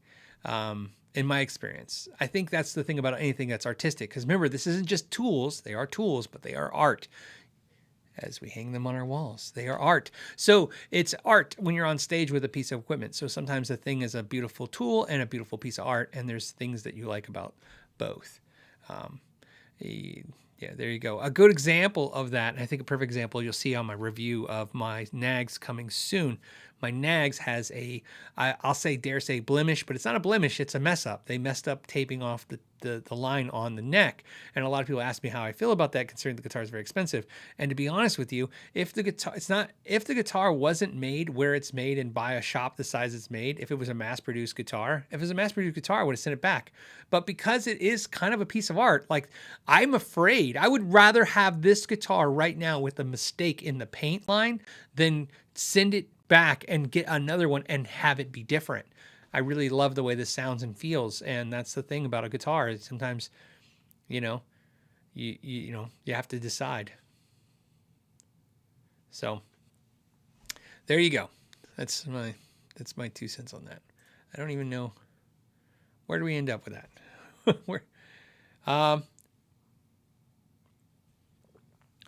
So that what I was basically saying when he says pickups aren't, Seymour Duncans are not worth $150. Worth is exactly that. What's it worth to you? So there you go. Smoky Sound Studio says, just pulled an old Yamaha G103 amp out of storage. Have you ever used one? I don't think I have. Thoughts? Thanks for the videos. Keep up rocking. I don't think I've actually played that amp. I've seen a couple here and there. I'm not a big fan of old solid state type amps and old type of amps. But let me double check, because this is one of those things, like, later I'm afraid someone's going to go, no, Phil, that amp is this. And companies like Yamaha and Seymour Duncan, believe it or not, Seymour Duncan had amps too. I get a little nervous, because there's cherries throughout the years where those companies had, like, Max Saldano design an amp for them and all kinds of builders. So this amp looks like exactly what I thought it was going to be. It's a 100 watt. I'll share with you guys in a second once I confirm what it is. He said the 3. This is the 2. 2. I don't see a 3. I see the 2s. Here's the 3. Okay. Yeah, I'm looking at it right now. Let me share what I think it is with you guys. Here's a website. This is it. Yep, G103. I not seen one before. Looks like, I don't know. Looks like an amp. So to answer your question, I have no experience with it. So if I was going to guess, I'm going to guess it has a good clean channel, and the distortion channel is probably not that great. That's using my experience, but I could be totally wrong. I'm just throwing a guess. That's my guess. But either way, enjoy the amp. Looks cool. Looks like a piece of history. Mike says, hey, Phil, have you ever wait, No, he doesn't want to know what I do. He's like me. He knows. He has. Hey, Phil, I have an Esquire type Tele that has a single pickup in the bridge, and I'm thinking about adding a humbucker in the neck position. What pickup would you recommend? I almost say don't do it. There's something magical about one pickup Teles in the bridge. Every time I play one, I love one, and yet I don't seem to own one. I don't know what it is. So I almost like want to tell you not to do that, especially if it's not routed for anything. Don't route it. Leave it alone. It's a magical thing, that one pickup guitar. But if you are so inclined, I don't know what pickup is in the bridge. I'm a broken record when it comes to pickups. I like PAFs, so you can go PAFs. You can understand, like PAF for me, in the pickup world, the PAF for me is like saying tube screamer. Everybody's like, some people hate the tube screamer, some people like it. Obviously, it sells a lot. It's one of the best-selling pedals of all time, so not everybody hates it. But so many pedals are cloned off of it. And so many variations where it's just a little bit more mids or a little bit more highs or a little bit more gain or a little less gain or a little bit this, but it's essentially that. The PAF's the same thing. So many pickups are just cloned off that pickup that it's just that pickup or a dozen other iterations of that pickup are going to be fine. My ear tends to like PAFs that are just wound just slightly hotter, just a little bit. I mean, not so much that you would even notice, just a little bit. Because sometimes I feel like it's a little... On the neck, there's a thing a PAF does that I don't sometimes love, where the amp cleans up too much. So that's what I pay attention to. Like, for instance, Bare Knuckles has a pickup called the Riff Raff, which is like a PAF, but just a little bit more, a little bit of that, right? And I love that. Like I said, there's tons of that stuff. I don't need something like a JB where it's like 17K and it's just killing and it's a little throttled out. It's not a high gain pickup by any means, but it's definitely killing. I like that pickup, but it's not what I'm always looking for. I'm just looking for it a little bit more. And on a Tele, I think the same thing. Just because I think a Tele with a humbucker will sound very less polished, more so than most other guitars. I don't know why that is. Probably because so many great guitar players played Teles on albums that we thought were less polished. Right? I think the Tele kind of has a bigger sound. I think I saw somebody do a video once, like, buying a Tele or looking at Teles with your eyes and not your ears, or maybe I said that. I don't even remember. But that's what I feel about Teles. I feel like a lot of people see country music and they see twang and they see stuff like that and they go, that's what a Tele sounds like. But that, to me, Teles are huge sounding. Keith says, hey, Phil, tips for picking a humbucker that works with my Strat single coils. Okay, try single coil size. Can't find a good balance. Yeah, back to single, but I missed the HB. Yeah, I'm not a huge fan of single coil size humbuckers. I always say this. If I use one, it's usually the Chopper by DiMarzio because I don't think it sounds like a humbucker. I think it sounds like a P90, and I think it nails that big, throaty P90. Look, P90s are killer pickups because the fact that they're wound really hot, they just sound huge. They're everything we love about a single coil, but better and bigger in my opinion. And of course, a little stacked little mini humbucker that sounds like a P90 without noise sounds really good. So I think that's why I lean towards that pickup. But other than that, I don't have a whole lot of faith that the mini pickups the mini single coil style pickups sound very humbuckerish to me. Even when people go, oh, it does. And I think, no, my ear doesn't detect that. I hear P90s mostly. Humbucker, same thing. I know, broken record. If you're going to put it in the bridge, especially in the bridge, with single coils, I can tell you exactly what I just said is the opposite of what I just said. I will use a PAF, which is what I said, but I always say a little hotter. Nope. Then I go straight PAF. In fact, I want to get that bridge pickup to be as low on, basically find something that's like 7K. Okay, it's not the only way you want to rate a pickup, but that's at least to get you in the vein of most manufacturers where they're going to be. So you try to find a PAF style pickup that's like 7K, and it blends really well with the single coils. It sounds really good. That's what I would recommend. There's tons of those out there, and what's great about that is and then your magnet stuff, the magnet and stuff. That's preference. I like Alnico 5s for almost everything. I spent years and years playing Alnico 2s on almost every one of my pickups were Alnico 2s. I like Alnico 4s. There's certain things, the subtle things that Magnus do. And then one day, for some reason, I decided to do a shootout with all the pickups and humbuckers. And every time when I picked the pickup, I was like slotting it was always the Alnico 5 every time that I liked it. So I was like, all right. So I don't know if that means anything other than for some reason my ear leaned towards that. So.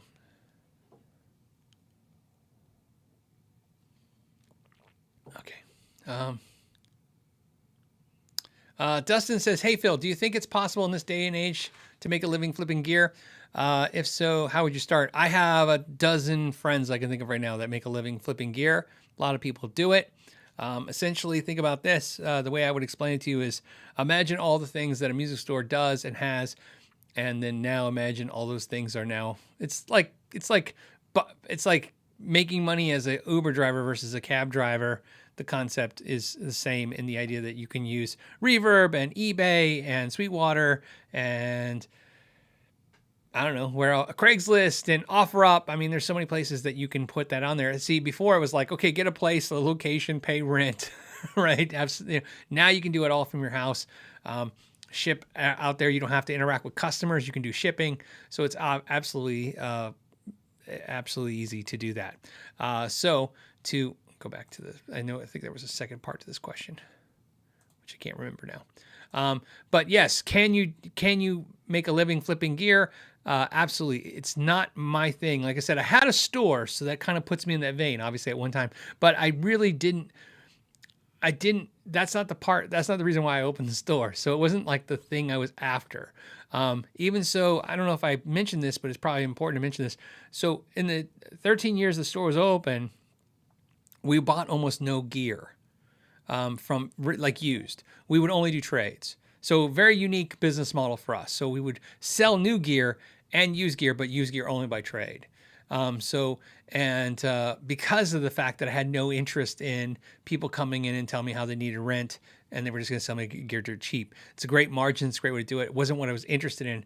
And kind of like on my YouTube channel now, how I do it, where I lean into the patrons and other services to make income so that when I talk to a company and they tell me something I don't like, or if I go, okay, I don't like the way this video seems to feel, I don't like this situation, and now I got to say no to this agreement, which is lucrative, I can go, okay, you know what? That's why I have these other revenues that are happening this way. It's kind of like the same with the store. The store was set up to where it's like, okay, we have lessons and there's revenues coming in lessons. We have repairs. I have money coming from repairs. We're selling new gear. We have money from new gear. We're doing used gear, but through trade and trade up kind of logic. And the reason I like trade was like, I feel like I give somebody fair value for something because obviously I'm moving a piece of gear, right? So that was easy. It's like, okay, you're going to take this brand new American Strat out of my store. I'm going to get your Mexican made Strat as your upgrade. And I could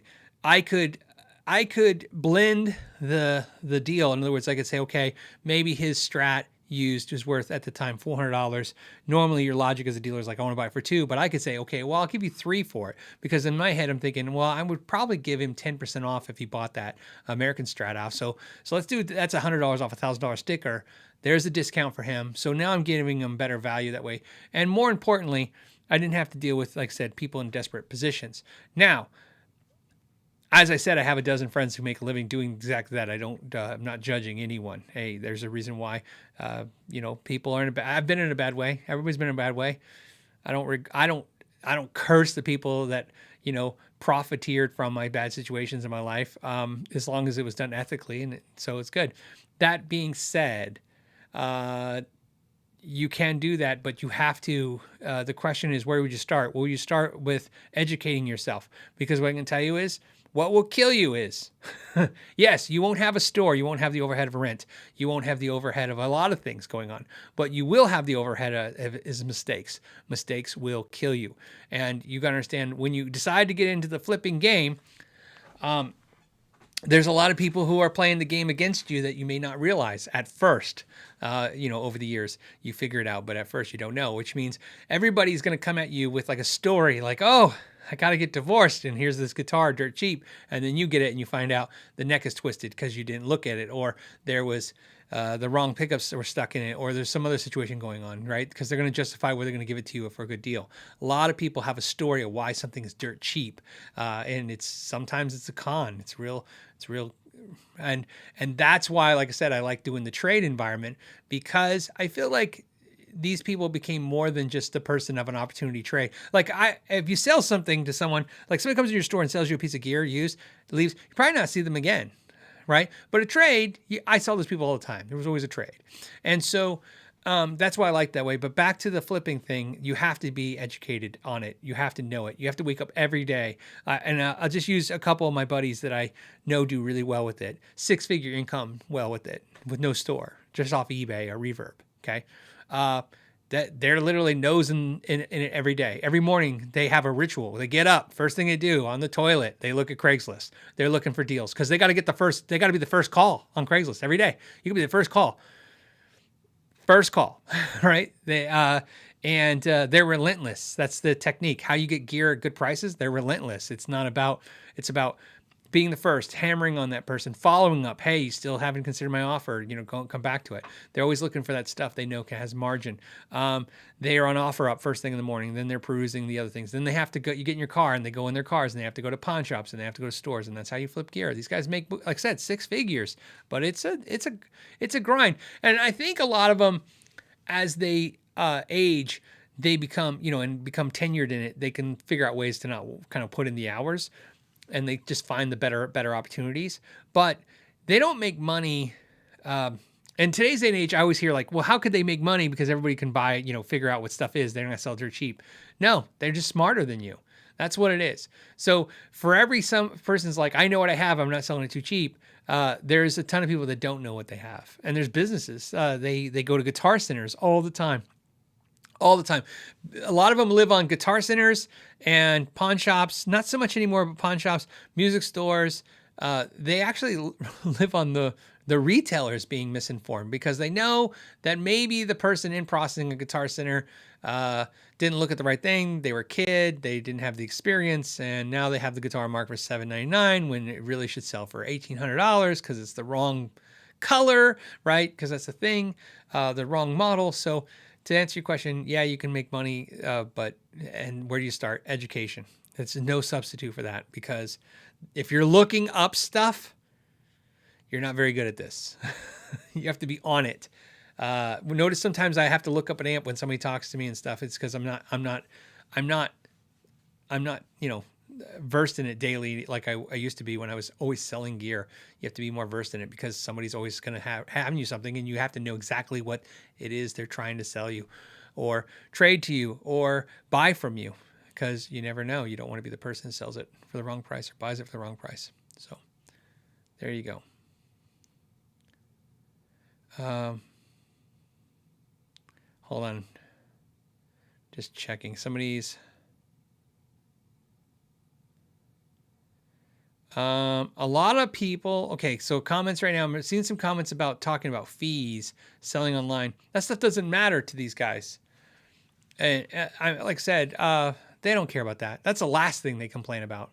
I find if you're out there, again, no disrespect to anyone, but if you're out there complaining about 3 to 5 or 6%, 7% transaction fees, selling used gear, you're doing it wrong. You're buying the gear wrong.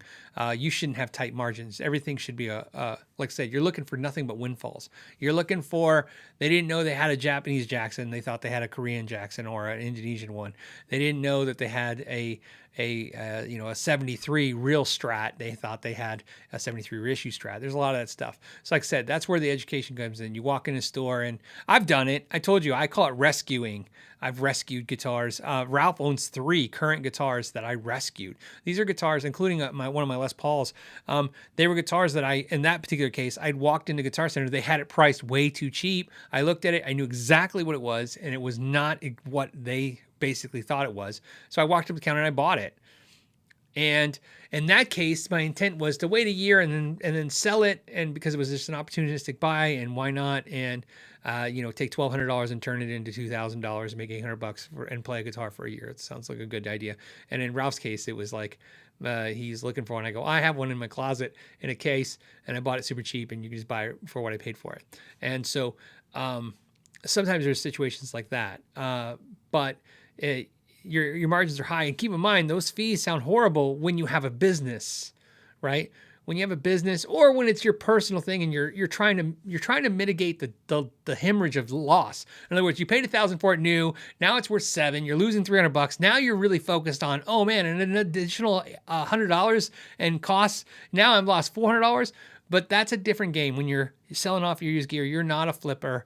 You're not doing that. And also, if you're a store or a business, then obviously it works on the fees because your margins are usually much smaller, because even if you get those big payouts or those deeper margins, you have a lot of overhead, and that comes off the top. So, but he was specifically saying, how does he get into the flipping business? And the flippers I know usually work from their house, and this is what they do.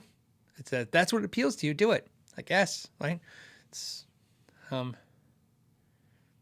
Stan says, Phil, in the early days, did you ever buy a fake? I have. I've never bought a fake and didn't know it was fake. I bought one fake. I told the story before, so yeah, I don't know what podcast it is, but I bought a fake Les Paul that somebody told me was fake. It was fake. It was obvious to me that it was fake. And that's why I learned the hard lesson I learned, which is I marked it as fake. This is why I brand guitars fake, which upsets some people that I do that. They're like, why do you do that extreme thing? And this is why I did it. I'm scorned from it. I bought a guitar, a Gibson Les Paul fake, for $200. My brain said at the time, right, he wanted to trade it, as you know. Actually, so you know, he brought it in for repair. I think that's how it started. I started for repair. I did the repair, then he wanted to trade it. Traded it, and I think I was into it for a couple $100. It was nothing, like $150, $200, and I was like, all right, right, we'll mark it for $300 and call it a day. We marked it, put a big sign on it's fake, and somebody bought it, and then later I found out they sold it, and then of course conned somebody with it, and I felt horrible. So from now on, I brand guitars fake when I see them. It's just how it works. Anybody who knows me knows that I do that. I can tell you right now, when I did the video when I branded the fake guitar, the customer who brought that guitar to me was my very first customer ever in my store. Like my very first dollars customer, and he'd been with me for many years, and he got hosed on that deal. He thought it was real, or he thought maybe it was real, and it was fake, and he told me to toss it, and I said, oh, I'll brand it fake and we'll give it away. So I branded it that way because we didn't sell it. Somebody's like, oh, you just ruined the value of it. Well, we weren't going to sell it. We gave it away to a kid. So, and I just wanted to make sure, again, no one was ever going to try to put that back and sell it as a fake again. I have a really big pet peeve with fraud and fake and taking advantage of people. It's a disgusting thing to do. There's so many ways, and I guess this is, again, I don't, everybody's gonna have a high horse and a pedestal to stand on. Here's my pedestal. I've made a living for so long untraditionally. Like I said, I don't go to a 9-to-5 job. I've had those. It's great. I love 401ks. I love medical, dental that I don't have to pay out of pocket for. But that being said, I've made a living. I know you can make a living without having to be a piece of crap, taking advantage of people. You don't have to do that. So if I can find a way, if people can find a way of doing that, you don't have to do it. So I do have a pet peeve for that stuff. So that's why I did that.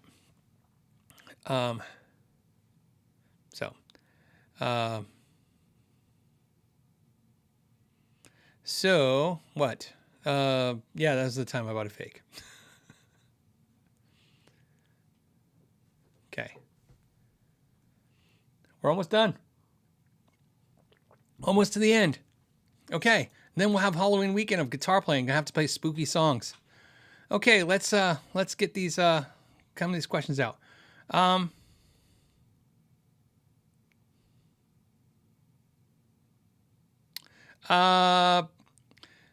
Firmware wants us to know that he put a 5310, a 5311, and a 10-year-old Santana SE double cut, and it was an amazing upgrade. Thank you. It's good to know that. It's good. Damon says, hey, Phil, thoughts on playability versus tone? I'm best on a Jag in every way, so he plays a Jaguar, okay? Love a Tele sound the most, but I'm not as good as it. How about you? Does this change your choice of state guitar? Absolutely. So me, playability, everybody's going to have different opinions, of course. Mine's playability is over tone. So, for instance, I love the way my SG feels. I'm not a big fan of the way they look, and I'm definitely not a huge fan of the tone. I mean, it's a good tone. I love it, but it's not my favorite. Like you, I kind of like picture the Tele or the Strat. I like the Strats a lot. As you guys know, I play Strat a whole lot, but sometimes I feel like I'm fighting the Strat. Sometimes in the mood for a Strat sound, but sometimes when I want something else, it's just not there. So yeah, sometimes it's for me, it's all about the comfort of the neck, the comfort of the way the guitar plays. I find I play a lot longer, and then and then tone's important, but it's secondary to me. But I've said this many times when it comes to guitars. To me, it's all about the neck. If I don't love the neck, then the guitar. In fact, so sometimes like guitar's here and then it goes and you guys, oh, I can't believe you got rid of that. And everything about it was great. It looked great. It sounded great. It was perfect, quality guitar, but I just didn't love the neck. And that's what it is. If I don't love the neck, it's hard. That's the problem I'm having with a certain guitar I have right now. I'm just not loving the neck. Not really. Okay. Volk Hammer says, hey, Phil, I'm contemplating buying an EVH Frankie, $1,909, but can't shake the feeling it's a mediocre guitar. Okay. With a nostalgic paint job. Okay. Am I wrong? Anything about it, the guitar besides the paint and relic job? Look, the guitar, yeah, I understand. I get it. It's not a mediocre guitar. It's a quality instrument. I've seen some with some issues, you see everything with issues. I've seen some that play great. Overall, I think it plays and sounds great. The ones I've seen played and sound great. A lot of players here have them play and sound great. Look, is it worth $2,000? That's the whole, is it worth thing? Look, it's painted. It's tough. This is where it gets tough because there's a lot of people here watching that replicate those guitars and have done for many years because they're already dead. And Fender finally got smart and said, why don't we just do that? Here's the good news. It will hold value. It's not a huge investment of loss. Okay.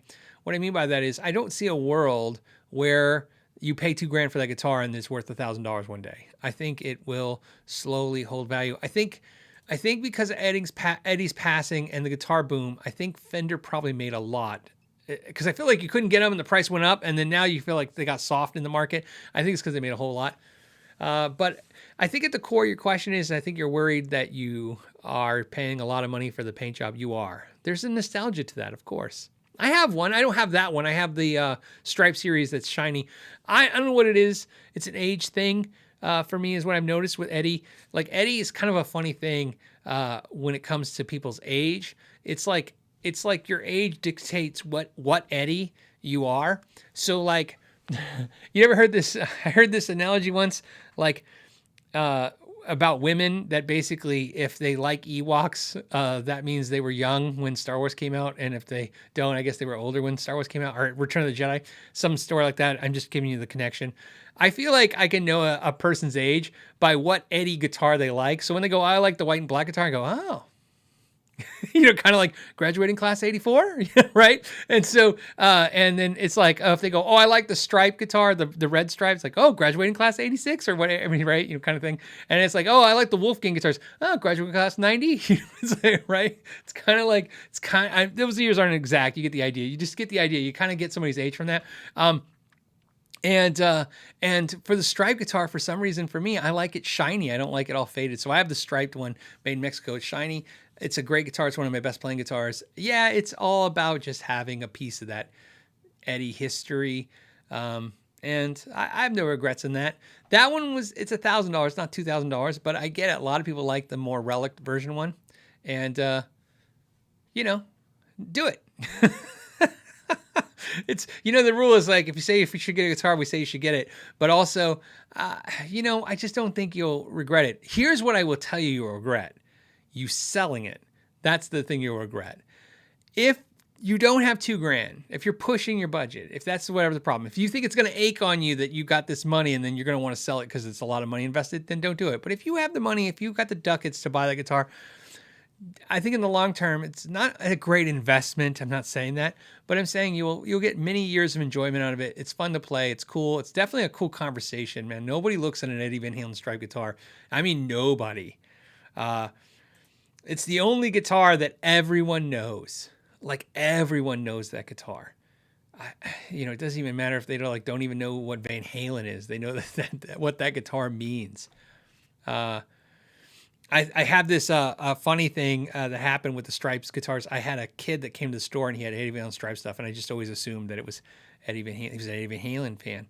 And then one day I said something. I don't know what I said, but something to the effect of Eddie Van Halen, something Eddie Van Halen fan would know. And he was like, "Oh, I don't know what that is." And I go, "Aren't you an Eddie Van Halen fan?" I'm like, "No, never heard of him." I'm like, "You never heard of Eddie Van Halen?" And they're like, "No." And I go, "But you have all this striped stuff, red and black thing."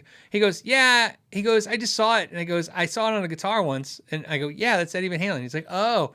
He goes, "I just thought it meant rock and roll." And I'm like, and I laugh because I thought, "Oh, I could get that connection, right? What, right? It connects. It just connects." That it would come to that, I could see why he could come to that decision. Swizz871 says, "Hey Phil, I'm about to start playing in a band with another guitarist for the first time. Any tips for how to use my GE7 the most effectively?" Yeah, I got a couple. I usually used it for an effect or as a solo player. Sure, you can use it as a boost. I did a video with Tim Pierce talking about all the ways we like it. Use it as a boost. Use it when you're with another guitar player, another band. Yeah, use that thing to push your mids up. It depends on what your goal is, okay? So if your goal is to have the band sound good and you guys want to mix together, you can use it to kind of find the sweet spot for you where you and that guitar player kind of live together in sonic space that sounds great. If it's about you just want to make sure everybody hears you a little bit more, instead of turning your amp up, you just push those mids. You get in those frequencies, get away from those cymbals, get away from that bass guitar, make sure your signal's just a little bit more mid-driven than his, and you'll kind of pop a little bit more to the audience. But ultimately, I can tell you, if I could only have one pedal for the rest of my life, it would be a GE7 because I can make it do so many things, and or an EQ pedal. But that's the one I use, the GE7, and it's because again, it's a boost. It's a you can use it to fix an amp that sounds horrible. Put it in the effects loop and fix that amp. You can use it for all kinds of things. You can use it to clean up an amp. You can use it as to plug your acoustic in. So yeah, that's a great pedal, and if you're going to use it for solos, not only is it boosted, it can actually like a thickening agent. And the only reason I don't use it is because there's other pedals that do what that does, so you don't need it. But like I said, if there was only one pedal, it would be that pedal. Steven says, "Phil, which Telecaster would you get for under $600? Under $600, I don't think the made in Mexicos are under $600. I can tell you this. First, let's start with the easy thing. If I had $600 and I was looking for a Telecaster, the first thing I'd be hunting for is a used made in Mexico Telecaster. That's what I would want if I only had one Telecaster. I have one Telecaster now. I've whittled them down over the years. I got a couple. It's the one I probably had once my channel started. It's a made in Mexico, it's a made in America standard, right? I bought it because it is surf green or seafoam green. It's actually seafoam. It looks surf, but it's seafoam green with matching headstock, and it's just an American standard. There's nothing special about it. I changed the bridge to the basic 6 saddles, which is something the American ones don't do, but I liked at that time. And then I have some Telecaster pickups in there, but I was trying to think Lindy Fralin pickups in there, but the stock ones were actually pretty good. I don't know, changed because I had some Lindy Fralins. I like them. But my point is, if they had made Mexico and with the surf green or seafoam green with a matching headstock, I would have bought that. There was no decision to buy this other than the color lineup, the way it looked. So that's what I would look for. If that's impossible and you can't do it, and then I would look for maybe, you don't think you can get American G&L for that. Then I would probably look at maybe some of the import G&Ls, maybe some of the Squires, because Squire's really good, but you have to be familiar with what model Squires, for the price point. But that's what I would look for. I think I'm going to stick with that answer, because that's what I would do. I like to give you the answer that I would do. I would definitely look for a Made in Mexico used for $600. And you can find it. So remember, you can find anything you want if you wait long enough. I'm gonna have a video soon that I'm gonna do soon because it just happened. I have a new Les Paul right there. I'm pointing at a gold top. That's a gold top Les Paul that I've been looking for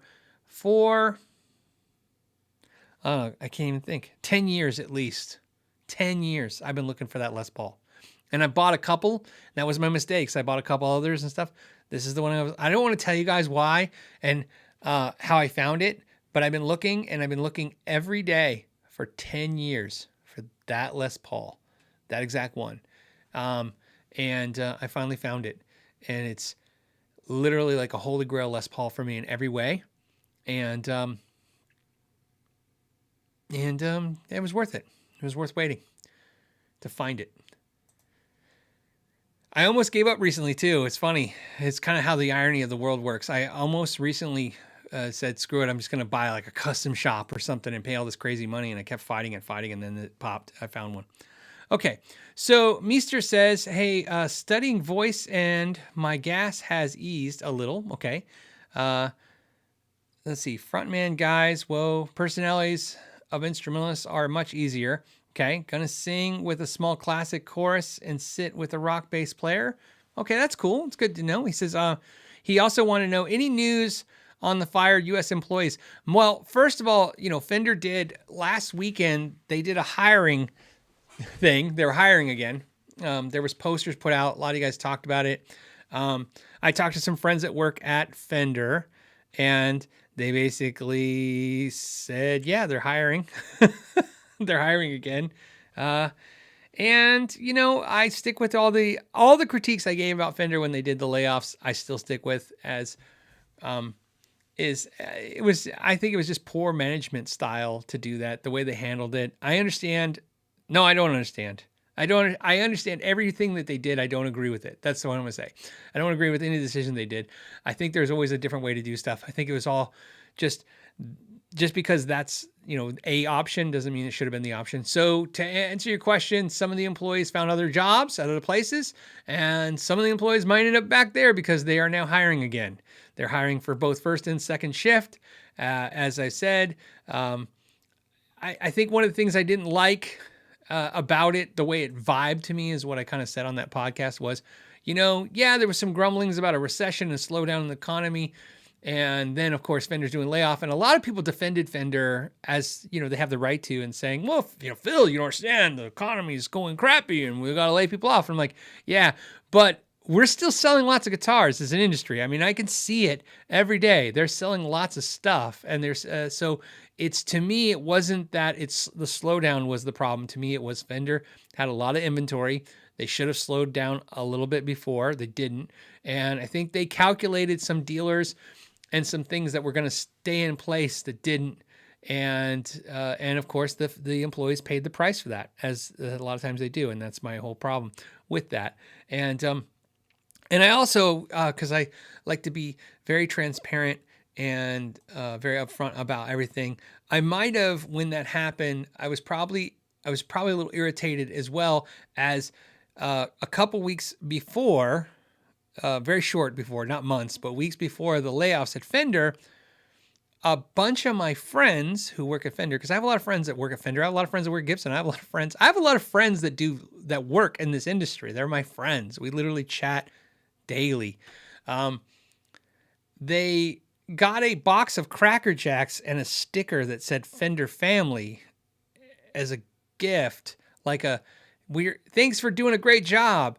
And I made a joke, and I felt bad about it. Not bad to my friends, but I feel bad thinking of a letter. I said a box of Cracker Jacks and a sticker. That's almost like out of a sitcom. Like, that's almost like a Saturday Night Live skit. Like, hey, good job, Ted. Here's a box of Cracker Jacks and a sticker. Welcome to the family.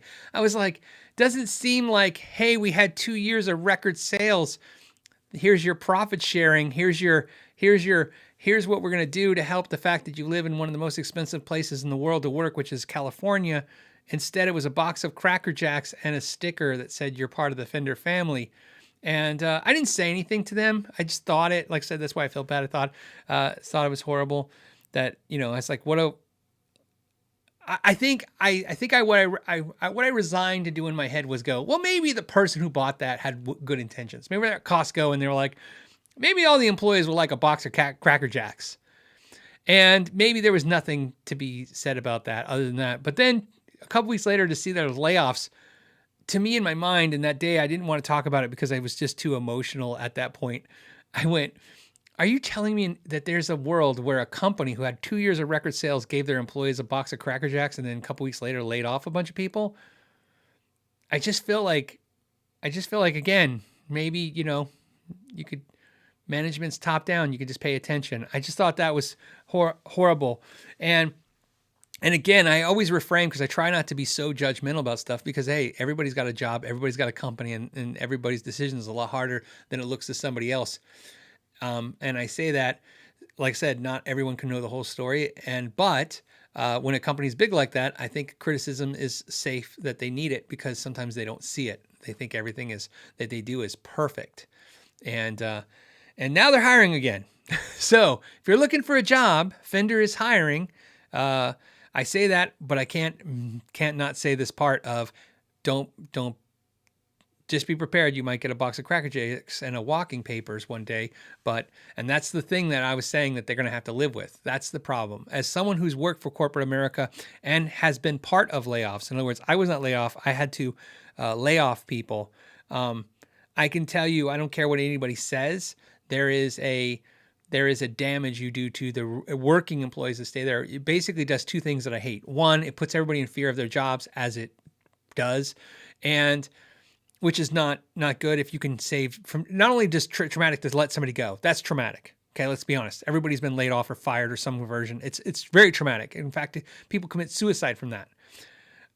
That's traumatic. But also, if you're not laid off, it's traumatic, because now everything about your life is in disarray of like, okay, am I next, or what's going to happen, or how stable is this company, or should I look for another job, or should I stay here? And that's why I said I think a company should go to great lengths to not do that. And I wasn't convinced, and I'm still not convinced, that Fender took every action to not do that. I think they were haphazard with it, is how it felt to me. Like it felt like, oh, little Rocky on the boat, start throwing people off. That's how it felt. Like I said, I will say, I don't know the entire story. I don't think any of us do, but I'm telling you how it felt. That's how it felt. All right. Is that the last question? Can we end on we can end on one positive one. Hold on. Let's see. Let me refresh real quick. I see Kevin's here. Kevin's got the last question. I'm going to give it to Kevin. Kevin said, for Halloween candy fund. Oh, I don't have a Halloween candy fund. And why not? Thank you. I'm going to put that to something else. I'm just trying to help the cause. Thank you for continuing to be an inspiration to all of us. Thank you guys so much. I hope you and the whole AZ crew have a safe Halloween weekend. Yeah, I thank you so much, Kevin, for that. So much, especially the super chat, because he doesn't have to do that. He's messaging me and I'm messaging back, so it's just really kind of him to do that. And yeah, it's Halloween. Please enjoy your weekend. So play guitar, have fun with your family or friends, and that's it. We'll end on that note. On that note, we'll end on, let's go play some guitar. All right, guys, as always, I will see you guys next Friday, unless, of course, you decide to watch some of the videos I put out during the week. And until the next time, thank you so much for your time, and know your gear.